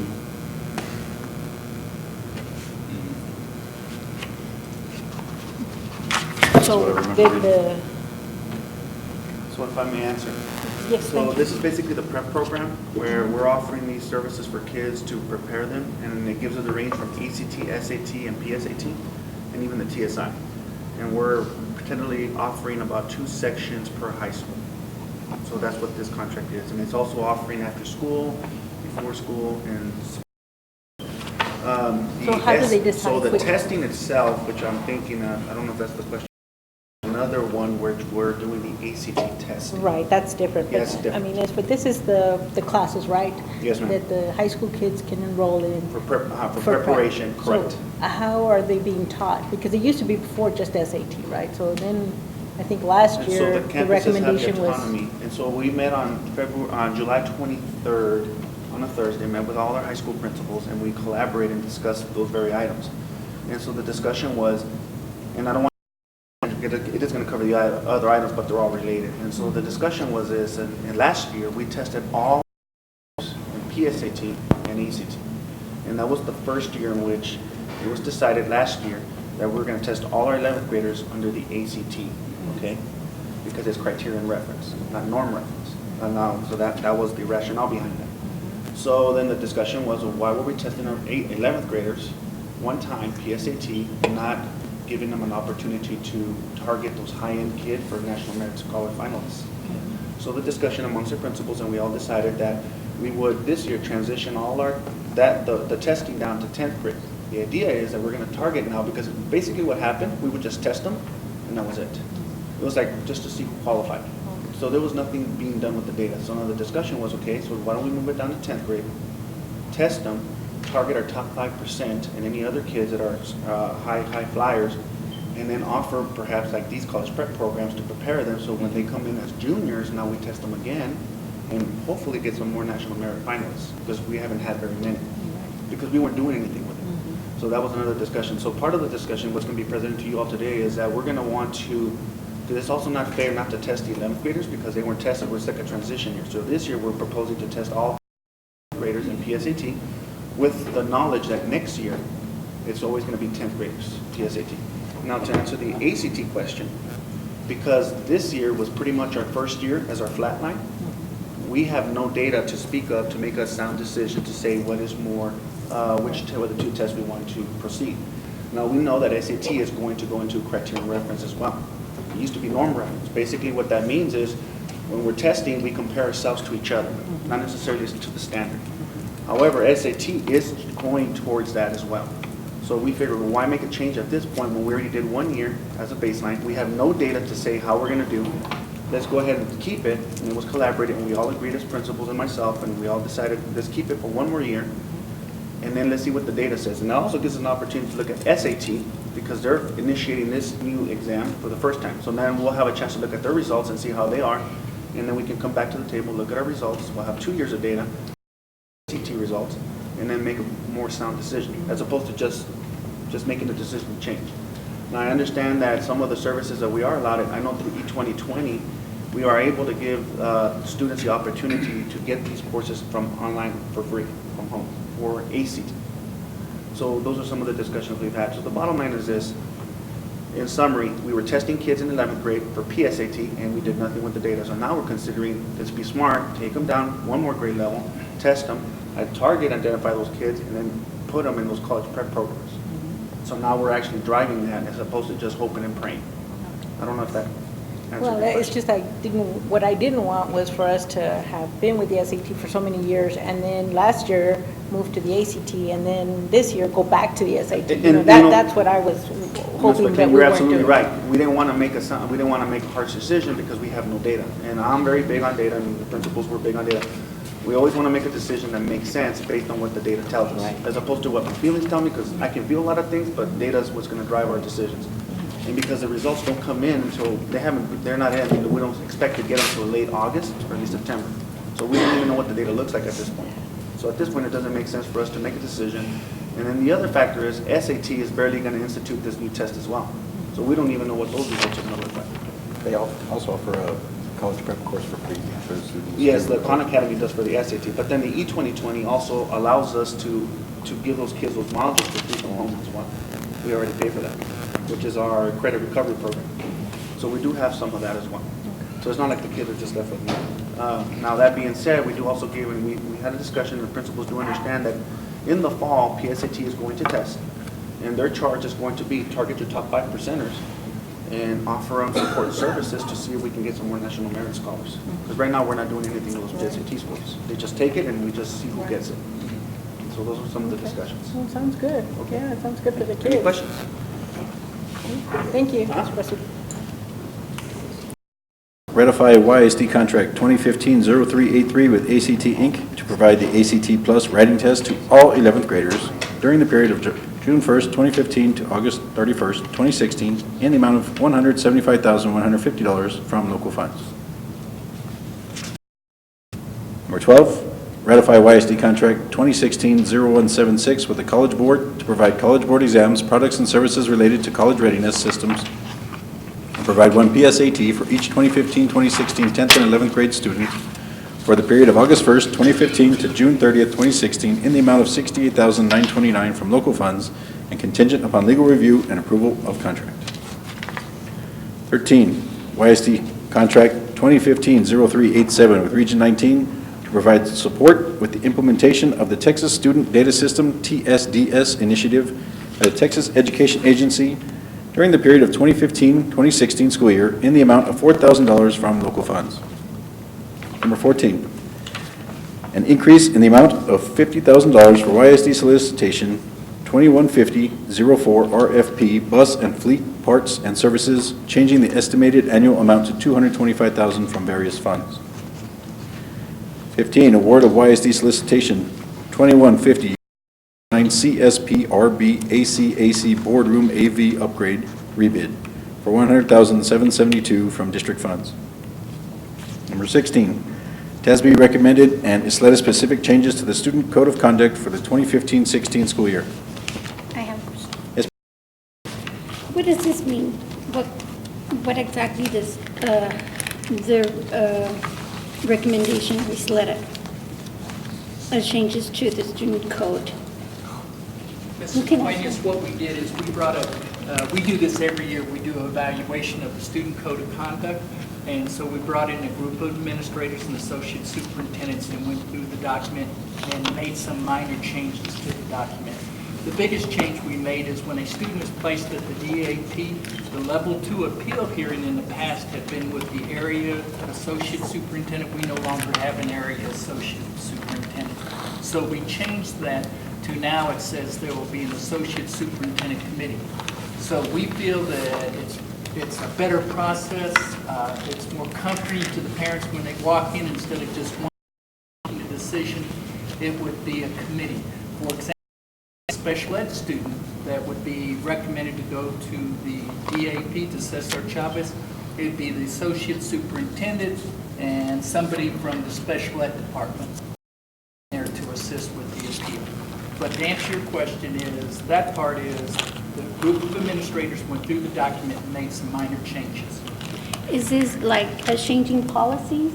Okay, your student code of conduct supersedes your policy. Whatever, that's the reason it has to be approved by the board. Any changes to the student code of conduct has to be. That's what I mean. That's where I'm getting to, and Yes, that's where I want to get to. Okay. Okay, because according to we're going to be doing, and we're giving you permission to change policies? No, ma'am. We're bringing it to you, and you will make that decision whether there will be any changes to the student code of conduct. But this is before Yes, you all ma'am. make it? We're making recommendations. You can choose whether you Okay. want to accept those or not. Because of this wording, it changes the whole thing and the whole facts. That apparently what you all want to do is change policies on board policies. And according to TEA, the only ones that can mess with the policies is the board. And the student code of conduct. So we're giving you permission No, ma'am. for, in case you make some kind of a recommendation and something goes bad, then we get in trouble, we go to jail for this. And okay, because this is how I understood it, you know. And I feel that this is a big responsibility, giving some people, because we are the ones that are in charge of policies with TEA. Yes, ma'am. Anything that goes wrong, we can end up in jails. And it's a big responsibility to just hand over that responsibility. Yes, ma'am. What we do is we review, make recommendations, and all it is a recommendation. If the board chooses not to accept our recommendation, that's it. It's just like policy. We will at times come to you with policy revisions with our recommendations, but the ultimate decision will be yours. We cannot change it without your permission. Has this been reviewed by Mr. Suffy, so we know that everything in it is Yes, legal? that part has. Now, the part that TASB was reviewed by their TASB legal, and the only real change there is now that every campus has to designate a campus behavioral coordinator. That's the real change from TASB. And you will see it several times through the document, a reference to the campus behavioral coordinator. So we don't That have to- comes right from TASB legal. We don't have to worry about any legal repercussions by approving the... No, sir. And then, because in other words, I've heard it from Dr. saying that TASB can change it, but if it's, the policy's not right with TEA, we can get in trouble. TASB has a set of lawyers that looks at any changes to Yeah, those but the policies. lawyers are not going to save us from going to jail. No, ma'am, but I would believe that we would have a good argument if TEA came back and said, why did you do that? We would say it's a recommendation from TASB. No, it would come back to, I didn't do it. It wasn't me. The board approved it. Any other questions? Number 17, consider YSD contract 2014-0341 with University of Phoenix to form a collaborative relationship to support student teachers and leadership interns and to continue in effect until terminated by mutual agreement or by written notice from one party to another at no cost to the district. Question. Was it 50 individuals that are affected by this contract right now? I thought that's what I had read, but I don't remember. By the University of Phoenix? In other words, do we have any idea how many interns or student teachers they plan to place? We'll get Craig and Gio to put together a BC for the board before Yeah. Wednesday night. Yeah, that one and that next one. Greg, can you move on? Yeah, we'll see how many. Thanks, I just was curious to know. Yes, ma'am. We have a request to pull item number 16. Number 16. YSD contract number 18, 2016073 with Grand Canyon University to provide practical field experience for students during the period effective when signed by all parties and shall remain in effect until the earlier of A, 1 year from the date of last signature, or B, the termination of this agreement by either party in accordance with the terms at no cost to the district. Number 19, YSD Contract 2016-0181 Memorandum of Understanding with Council of Regional Economic Expansion and Educational Development for funding support for eligible middle and high school teachers participating in the master's program for dual certification, contingent upon final legal negotiations and legal counsel review. I have a question. Who's CREED? CREED is a group of civic leaders and business leaders, Foster, Hunt, Schwartz, prominent people in the community who set aside $1 million to help teachers interested in becoming eligible to teach dual credit courses earn their master's degree or units required to teach dual credit courses. And what they have in place is a scholarship program that then our teachers in the master's program could apply and receive monies to buy their books and other instructional materials at UTEP. Is this the program that we offer the teachers and paying their tuitions and? So we cover the tuition, and what they're trying to do is provide them with monies for their books and other materials. Action items. Number 1, an order accepting the tax roll as approved by the 2015 Appraisal Review Board and certified by the Chief Appraiser. I have a question on this. I was wondering what tangible value of frozen ceiling means.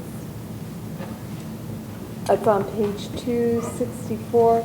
Is it a taxable value of the frozen ceiling? Well, that's me. Okay. Anybody that's over 65 years Oh, old okay. has a frozen levy. Okay. 700 and something. Right. Yeah. I know what you're talking about now. Number 2, an order setting the 2015-16 tax rate, including separate components for maintenance and operations of $1.17 and debt service of 19 cents for a total of $1.36 per $100 of valuation. Number 3, the proposed audit plan for 2015-16. Number 4, the district's Vision 2020 Strategic Action Plan, the District Improvement Plan, and Campus Improvement Plans in support of Board of Trustees goals and objectives as approved in February 2015. Number 5, an endorsement of the TASB Board of Directors Region 19B. Number 6, posted. Shane, I'm sorry. 5? Yes, sir. Sorry, President Haggerty. Number 5, are we going to actually vote per candidate or just a motion? And I believe we vote right then, don't we? I believe 2 of the 3, if not all 3, have asked to address the board on Wednesday. Yes. Is it all 3 or 2 of 3? I've not heard from the lady from Trinea. I believe the other 2 plan to be here. And that's under introductions at the very beginning of your agenda. You'll hear from them. You have a packet of information about all 3 of them that came either from them individually or from TASB. And then as a group, you need to vote to endorse one of those people. Last time we did a, but it wasn't for TASB Board of Directors, it was for, Region 19. that's what it was. And we just did a Paper vote. paper votes. You can't do a paper ballot on this. It's a secret ballot, and you all aren't allowed to do a secret ballot. This, what you're talking about for Region 19 was for another entity, and they provided, and then they took that and tallied them. But on this, they're at TASB asked for an endorsement from the board for one person, so you would have to make that motion to endorse one person. So we're going to have to go back there to vote, or we vote No, here? you do it all up. Will it be a vote where you're going to say who votes for this one and then who votes for this one, or how does that work? This will be my first. It was always Marty, and it was always Patricia Hughes. Tricia, how did you guys do that last time?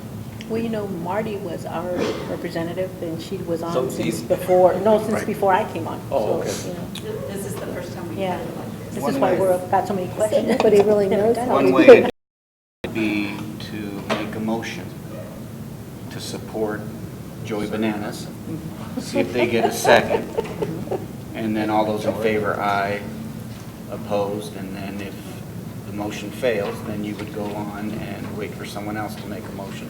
Treat it like you would an action item. And if nobody makes a motion, then. That means we're scared. Can we not vote? Because there'll be one of us. Question, do you have to participate? You can abstain. You can abstain as a board and say that you're not making an endorsement. Well, but we Because I need hate somebody to- to represent us there, so, I mean, we don't. Yeah, but if both of them are coming to us at the same time, we can't say yes to, yes. James on the board, aren't you? No, sir. No, I'm on the board of directors.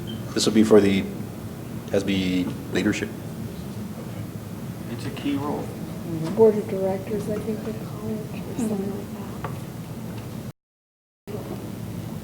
that. Oh, it's not their, they have a separate board of directors. Okay. This is Because you can't vote for her and then you vote for him and. You don't have to. Must be Board of Directors. If you get a majority Does say vote that. of the board, then the process is over.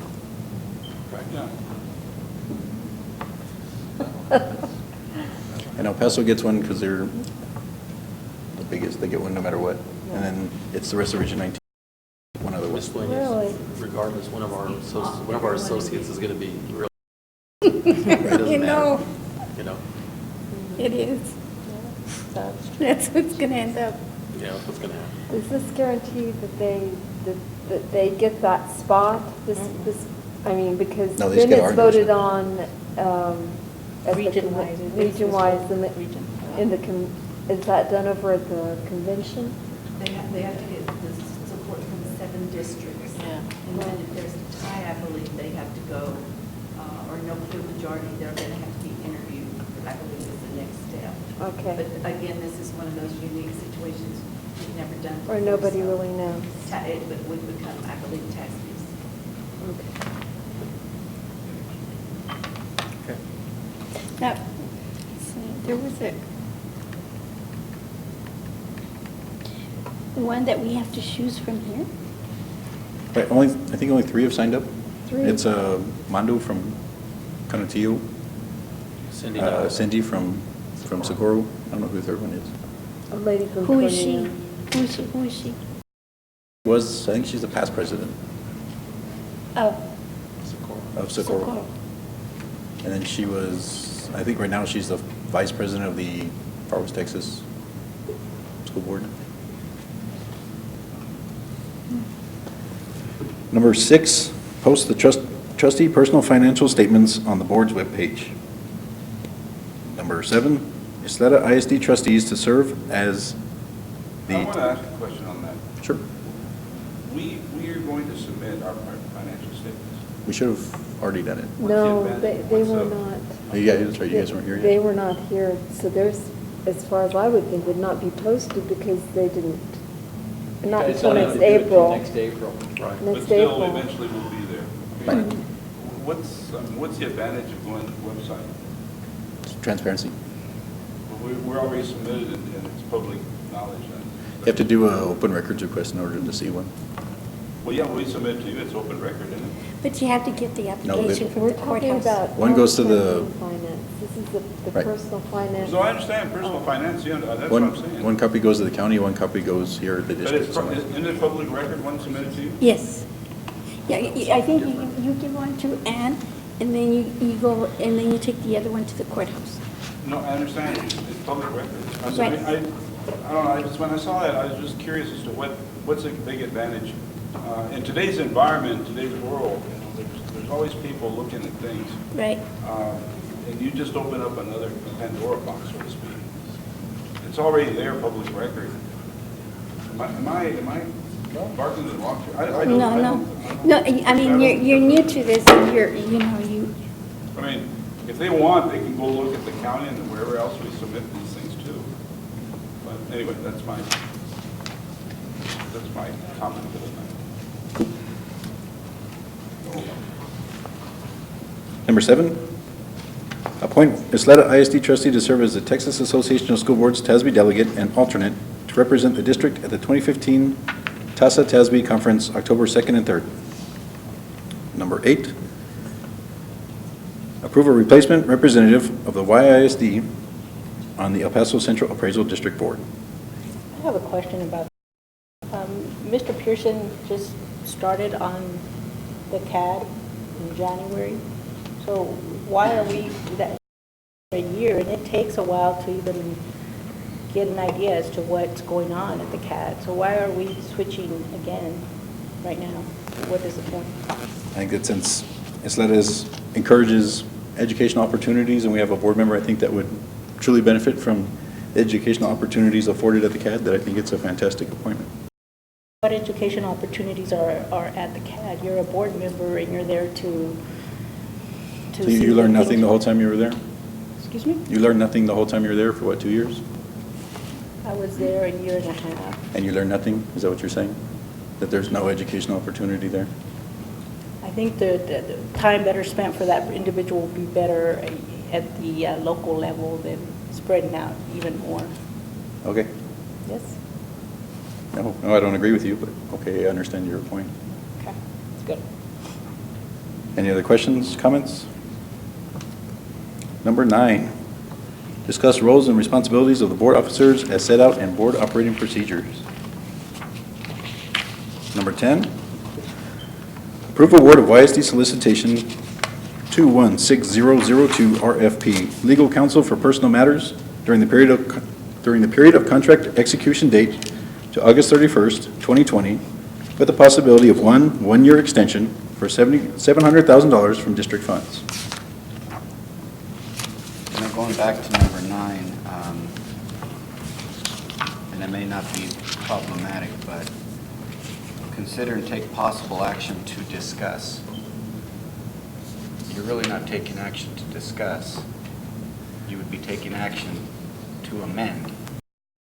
But there was nothing put in there to amend. That's what I'm saying. Define? It was Mr. Pearson. And you can't change it now, though. Yeah. Because we're within that 72 hours. So what I'm suggesting is, all it can be is a discussion, and by virtue of it being a discussion, it's not an action item.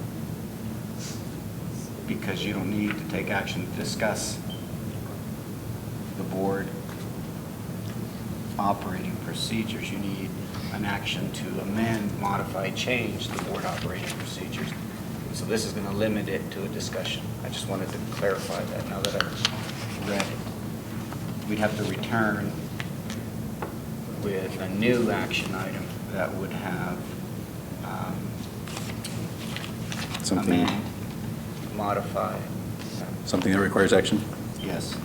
And what is it that, who put it there? It's Mr. Pearson. And it was his first agenda item, I believe, in 2 years, so you got to cut him some slack. Thank you. But it does give the board a chance to talk about some of the things that may come up down the road. I believe we're still trying to schedule a workshop with Mr. Thompson. And have we made any progress on securing a date? No, sir, because he's out of the country. His calendar today this month for October. That's a good problem. Okay. So it's not really over. I beg your pardon? You had mentioned something about September, it's still not in September? All 7 of you can't be here on that date, so it was suggested that we find a date that all 7 of you can be here since it's your document.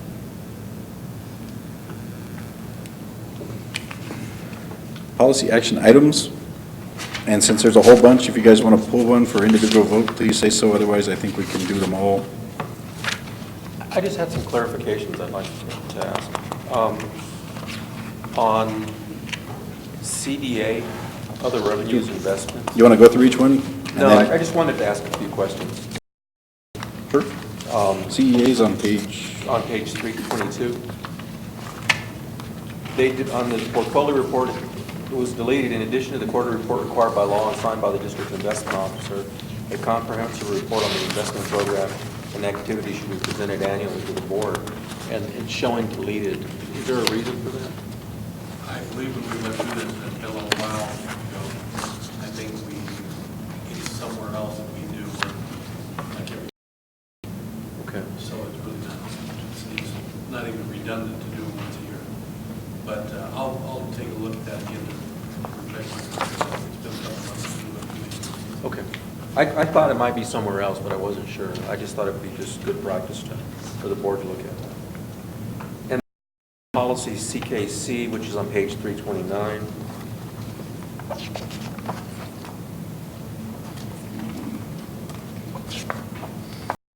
There's a, I'm not sure who would answer this one. Under the under the heading of concealed handgun licensee, there's 2 paragraphs connected to that. And I'm not, it seems kind of redundant. I'm not sure why it says that particular, why it makes that statement like that. And I wasn't real sure. It didn't make sense though. I've read it several times, but it just didn't make sense to me. Who's the one that corrected that? Who's the one It's a that TASB change. Yeah, but it was with the associate superintendents. Were you the one that talked to them? To TASB? Uh-huh. Not about this one.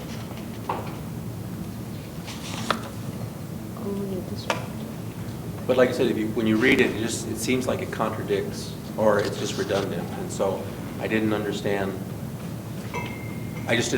that. I'll get clarification from TASB, because this came right from TASB. Okay. And maybe I'm missing it or I don't know, maybe the hour was late. So I don't know. So I think it breaks it up into 2 things. It reminds us that only a district employee or official who maintains the license can carry a concealed handgun issued by the state of Texas. But the second paragraph says, although that is true, they still have to get permission from you to carry it on the premises. So that's why the second paragraph. Didn't they just change the law where you don't need to have a concealed weapon? You can carry it out, you can carry on holsters now. And that's in the state of Texas, right? Right, But but I still think not school on school districts property. can set their own policies. Yeah. Even if you'd have a concealed gun permit, you can't just go to the schools with your concealed or unconcealed.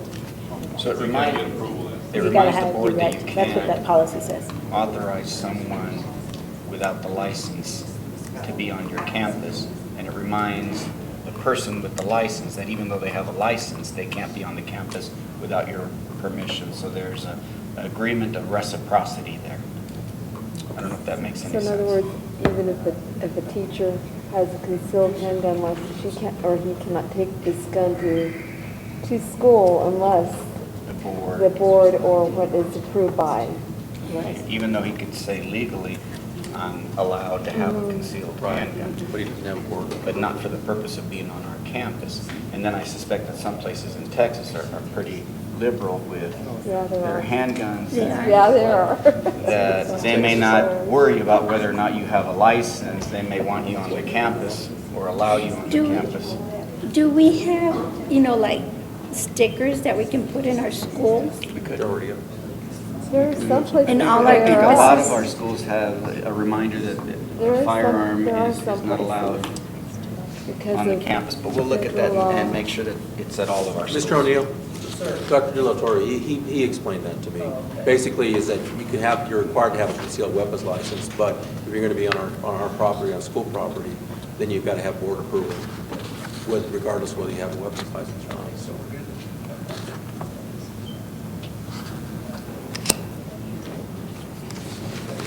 That was all I had, Mr. Patrick. Thank you.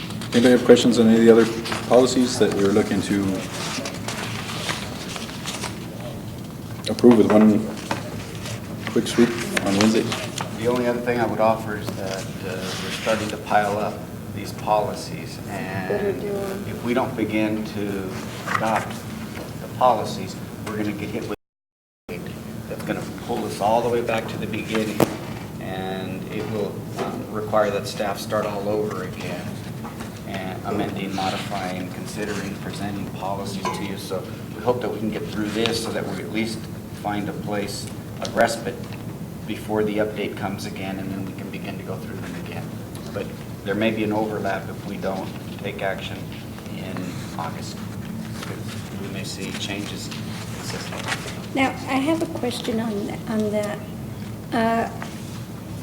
I have a hard time understanding because we get trainings on all the trainings we go to. And usually if there's any changes on our policies, we should be instructed by that company to come and tell us about the policies. And it might be funny to you all, but don't you all laugh for everything? I'm just tired. Don't you all laugh for everything? I'm just tired. But I have about this, and especially getting it from the associate superintendents, because it's supposed to be directly to us. According to all the trainers that we've had, that's our job to do, but they're doing our job getting out, but we're not getting the feedback from them. If they're talking to TASB, why aren't they coming to us? Why they're changing the policy? In other words, why isn't TASB coming directly to you? Exactly, because they have before. And I have a feeling that's why Bob Thompson's being pushed all the way, because Bob Thompson is very strong about that he tells us that we have to do policy changes. And if anybody, TASB changes them, they have to come and tell us why.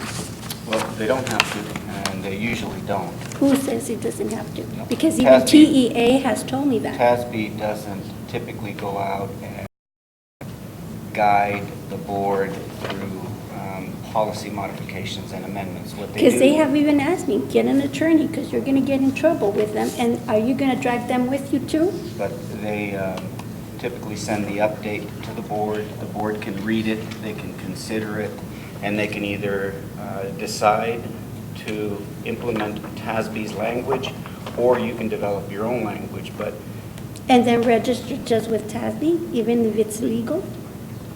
especially if it's legal. That's what TASB does, the legal changes. They don't do the local changes. Do we have any other questions or comments? We'll go into a closed executive meeting and reconvene in open session for calendar, announcements, and adjournment.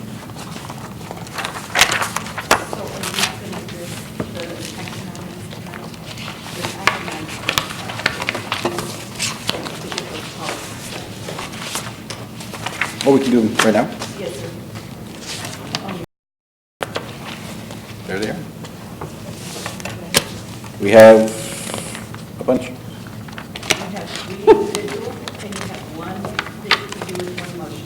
There was, Postpone for May and June. awesome. There was one I wanted to pull, I think. Did you want to pull that one, Mr. Ramirez? No, they fixed it. Okay. I'm happy with that. The only one I wanted to pull was the one regarding the internal committees.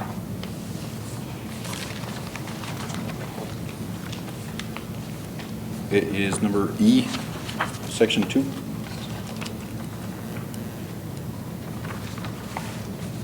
And if we could take a, Pull BE. Sorry, pull which one, Paul? BE. which one is that? It's on.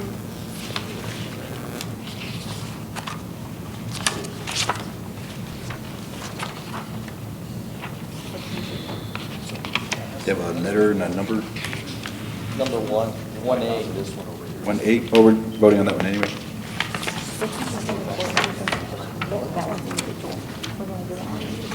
Oh, okay.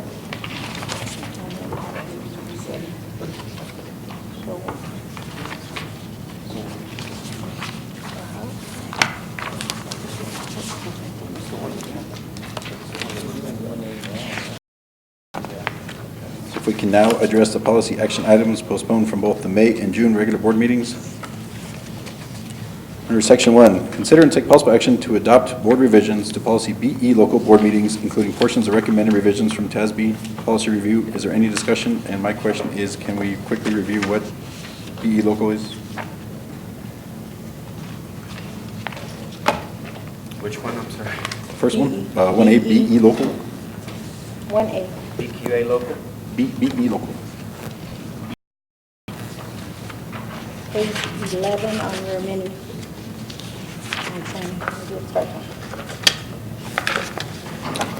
Yes, sir. Is page is that on it? We're changing that. It's on Should be page on 9 page 2. it's on tonight's agenda. It's Page not 2 on of the- tonight. Special emergency meetings, the change is going to be that the meeting shall be scheduled at the next available date that a quorum can be reached, and all legal notices have been met.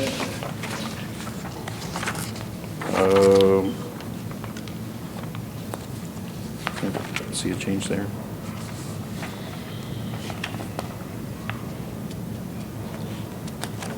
There's some things that are scratched up, but the exact same things written.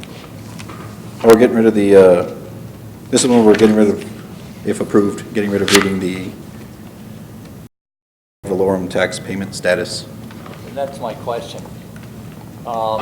This one is about, the board meeting that the agenda items shall include an announcement of the status, either current or delinquent, of ad valorem tax payments for each trustee on property located within the district. When Mr. Rosales asked you before about why we wanted to post our personal finance forms on the, you said about transparency. This is a transparent thing. Why are we getting rid of it? And this is public record. The other one isn't even public record. How is it not public record? It's submitted as public record. Just like Mr. Rosales did. No, it's not. I see. Well, if it's public record, anybody can go and take a look at it real easy, because it's posted on the website. And it's posted. It's not. And to sit up here and have somebody read, It's not Shane paid his posted on the taxes, website. Paul paid This his is- taxes. This is posted Connie on the didn't pay her website. taxes, Pardon me? is I'm moronic. just asking. I mean, And I'm explaining. I'm not arguing with you. I just wanted to know if we're transparent one place, why aren't we transparent all over the place? I'm asking for the same thing. Put it on the website. This is on the website. Being a member of the CAB board, you know it's on the website. I understand what you're talking about. Because that's where it is. It's listed on the CAD board website, isn't it? Isn't that where you find that whether or not someone paid their taxes is No, on the El CAD? Paso County. So what? I think Well, that- the point is if, I mean. The point is, this is voting- used we're to gonna- build another, and if I have the Can I opportunity, I'm not finish, going to allow please? it. We're going to vote on the tax rate on Wednesday night. And to me, I mean, if you haven't paid your taxes, how the heck are you voting on a tax rate? That doesn't look good. That's all. That's why the report's there. I think the thing that I saw with that, when we adopted that, and even when the member in question had already made arrangements to pay her taxes, it was still pointed out in public that she hadn't paid them.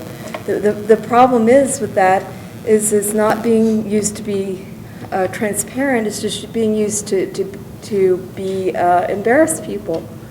And I mean, if she hadn't made arrangements, then we should have probably said at that meeting, everybody is current with their tax, and that we have, because whatever the rate made. And that's my point in it. If we're going to do that kind of thing, we can't just. I agree. To me, this Yeah. policy is no less disgusting than getting on camera and saying that there's 4 board members on the take, and that's why they voted for a raise when they didn't, and have that aired. Unbelievable. Can I say a question? Do you both enjoy doing this to people? Excuse me. No, this is a question that I'd This is like an to... agenda item. This I is think not we're way an out. Where's our agenda item. parliamentarian? It's an agenda item. All of a Here it sudden, is now right you here. want to get rid of it? You're the ones that brought it up. Now, why don't you answer it, the question right now? Do Is you that part of the enjoy policy? doing this? Is that part of the Now, policy, the one Mrs. for financial aid, it's not comes from financial us. aid? The financial report that we have to turn in, it comes from the county, it comes from Austin, it doesn't come from us. And everybody complied as far as I read in the paper. Exactly, so why Everybody are you complied. making a big thing out of it right now? No, I hadn't said a word. Well, okay, I then didn't you talk. enjoy doing the I other hadn't stuff said a word. that you do on purpose, just like you all go on television and make a fool out of yourselves, trying to embarrass all of us here. Excuse me. Is there any Let's further take- discussion? the- There's no discussion. May I have a motion? Mr. President, I move to adopt on first reading TASB policy review and/or TASB update number 102, recommended revisions to these local policies to include any... Oh, no, we're doing the policy. Oh, I'm sorry, I'm reading the wrong one.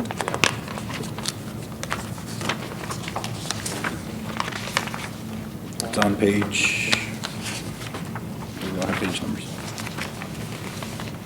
I'm sorry, there we go. Yeah, I think I have it. Okay.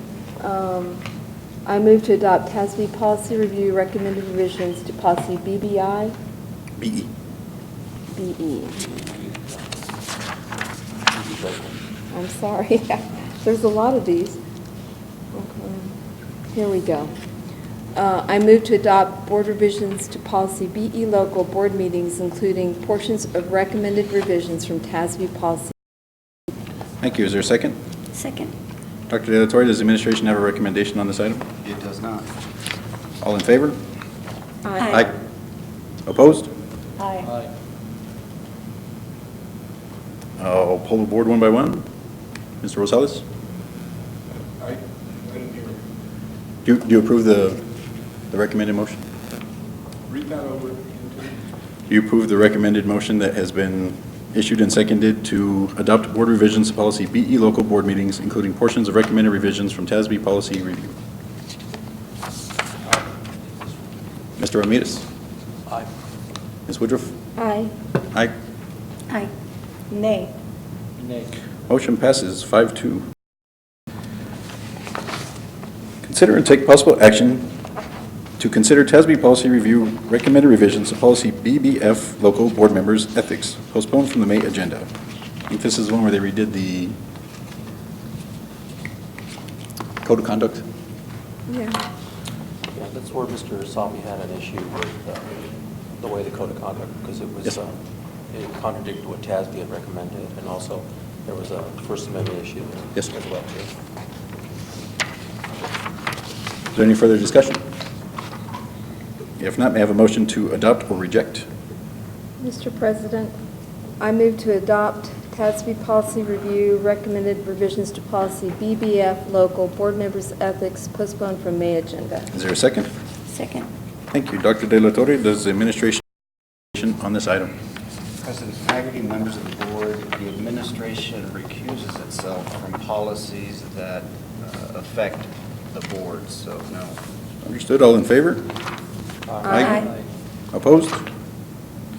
Motion passes 7-0. Policy action number 1C, consider and take possible action to consider TASB policy review recommendations to policy BBI local and to delete BBI exhibit. Board members, technology, resources, and electronic communications postponed from the May agenda. This is one where I believe it appears already somewhere else. Is there any discussion? If not, may I have a motion on number 1C? Mr. President, Yes, I ma'am. move to adopt TASB policy review recommended revisions to policy BBI local and to delete BBI exhibit. Board members, technology, resources, and electronic communications postponed from May agenda. Is there a second? Second. Being that it's a board item, I will not ask the administration for recommendation. All in favor? Aye. Aye. Opposed? Motion passes 7-0.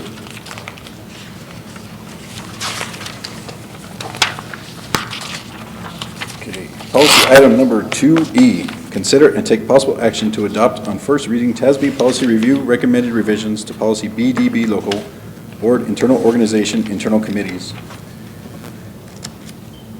Is there any discussion? I've seen some interest in the internal committees that I appointed each of the board members to, so I'll make the motion to reject TASB policy review recommended revisions to policy BDB local board internal organization internal committees. Do I have a second? Second. Thank you. Dr. De La Torre, does the administration have a recommendation on this item? The administration understands the interest, and should subcommittees be developed, the administration will support the subcommittees. All in favor? Aye. Aye. Opposed? Opposed. Of course. Motion passes 6-1. part of the script? Your little Listed- snide comments, sir? Listed in Section 2 are policy action agenda items 2A through 2Z minus 2E, continuing the policy revisions postponed from the May and June regular meetings. These recommended local policy revisions have been provided to you as part of the backup for those meetings as well as for this meeting. At the request of the board, at the end of the list, you will find one inclusive motion that may be made. If there is a policy code or codes you wish to discuss separately, please exclude that item number in your motion. We will address any of those items separately at the discretion of the board. If not, may I have a motion to approve policy items 2A through 2D, 2F through 2Z? Mr. President, I move to approve, can you tell me those letters again? Connie, it's interesting. Oh, is it? Mr. Hack softly recommends you read the Okay, so it's all of these, All of them except for except for E, BDB. BD, okay. the one that's void, David void, you just acted on. Yeah, I see it, okay. I move to adopt on first reading TASB policy review and/or TASB update number 102, recommend revisions to these local policies to include any Ysleta-specific language as posted in the above list.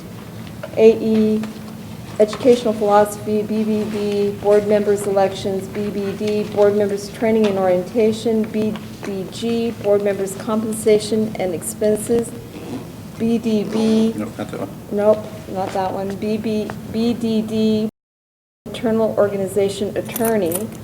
BED, board meetings, public participation. BF, board policies. BG, board self-evaluation. BJCD, superintendent evaluation.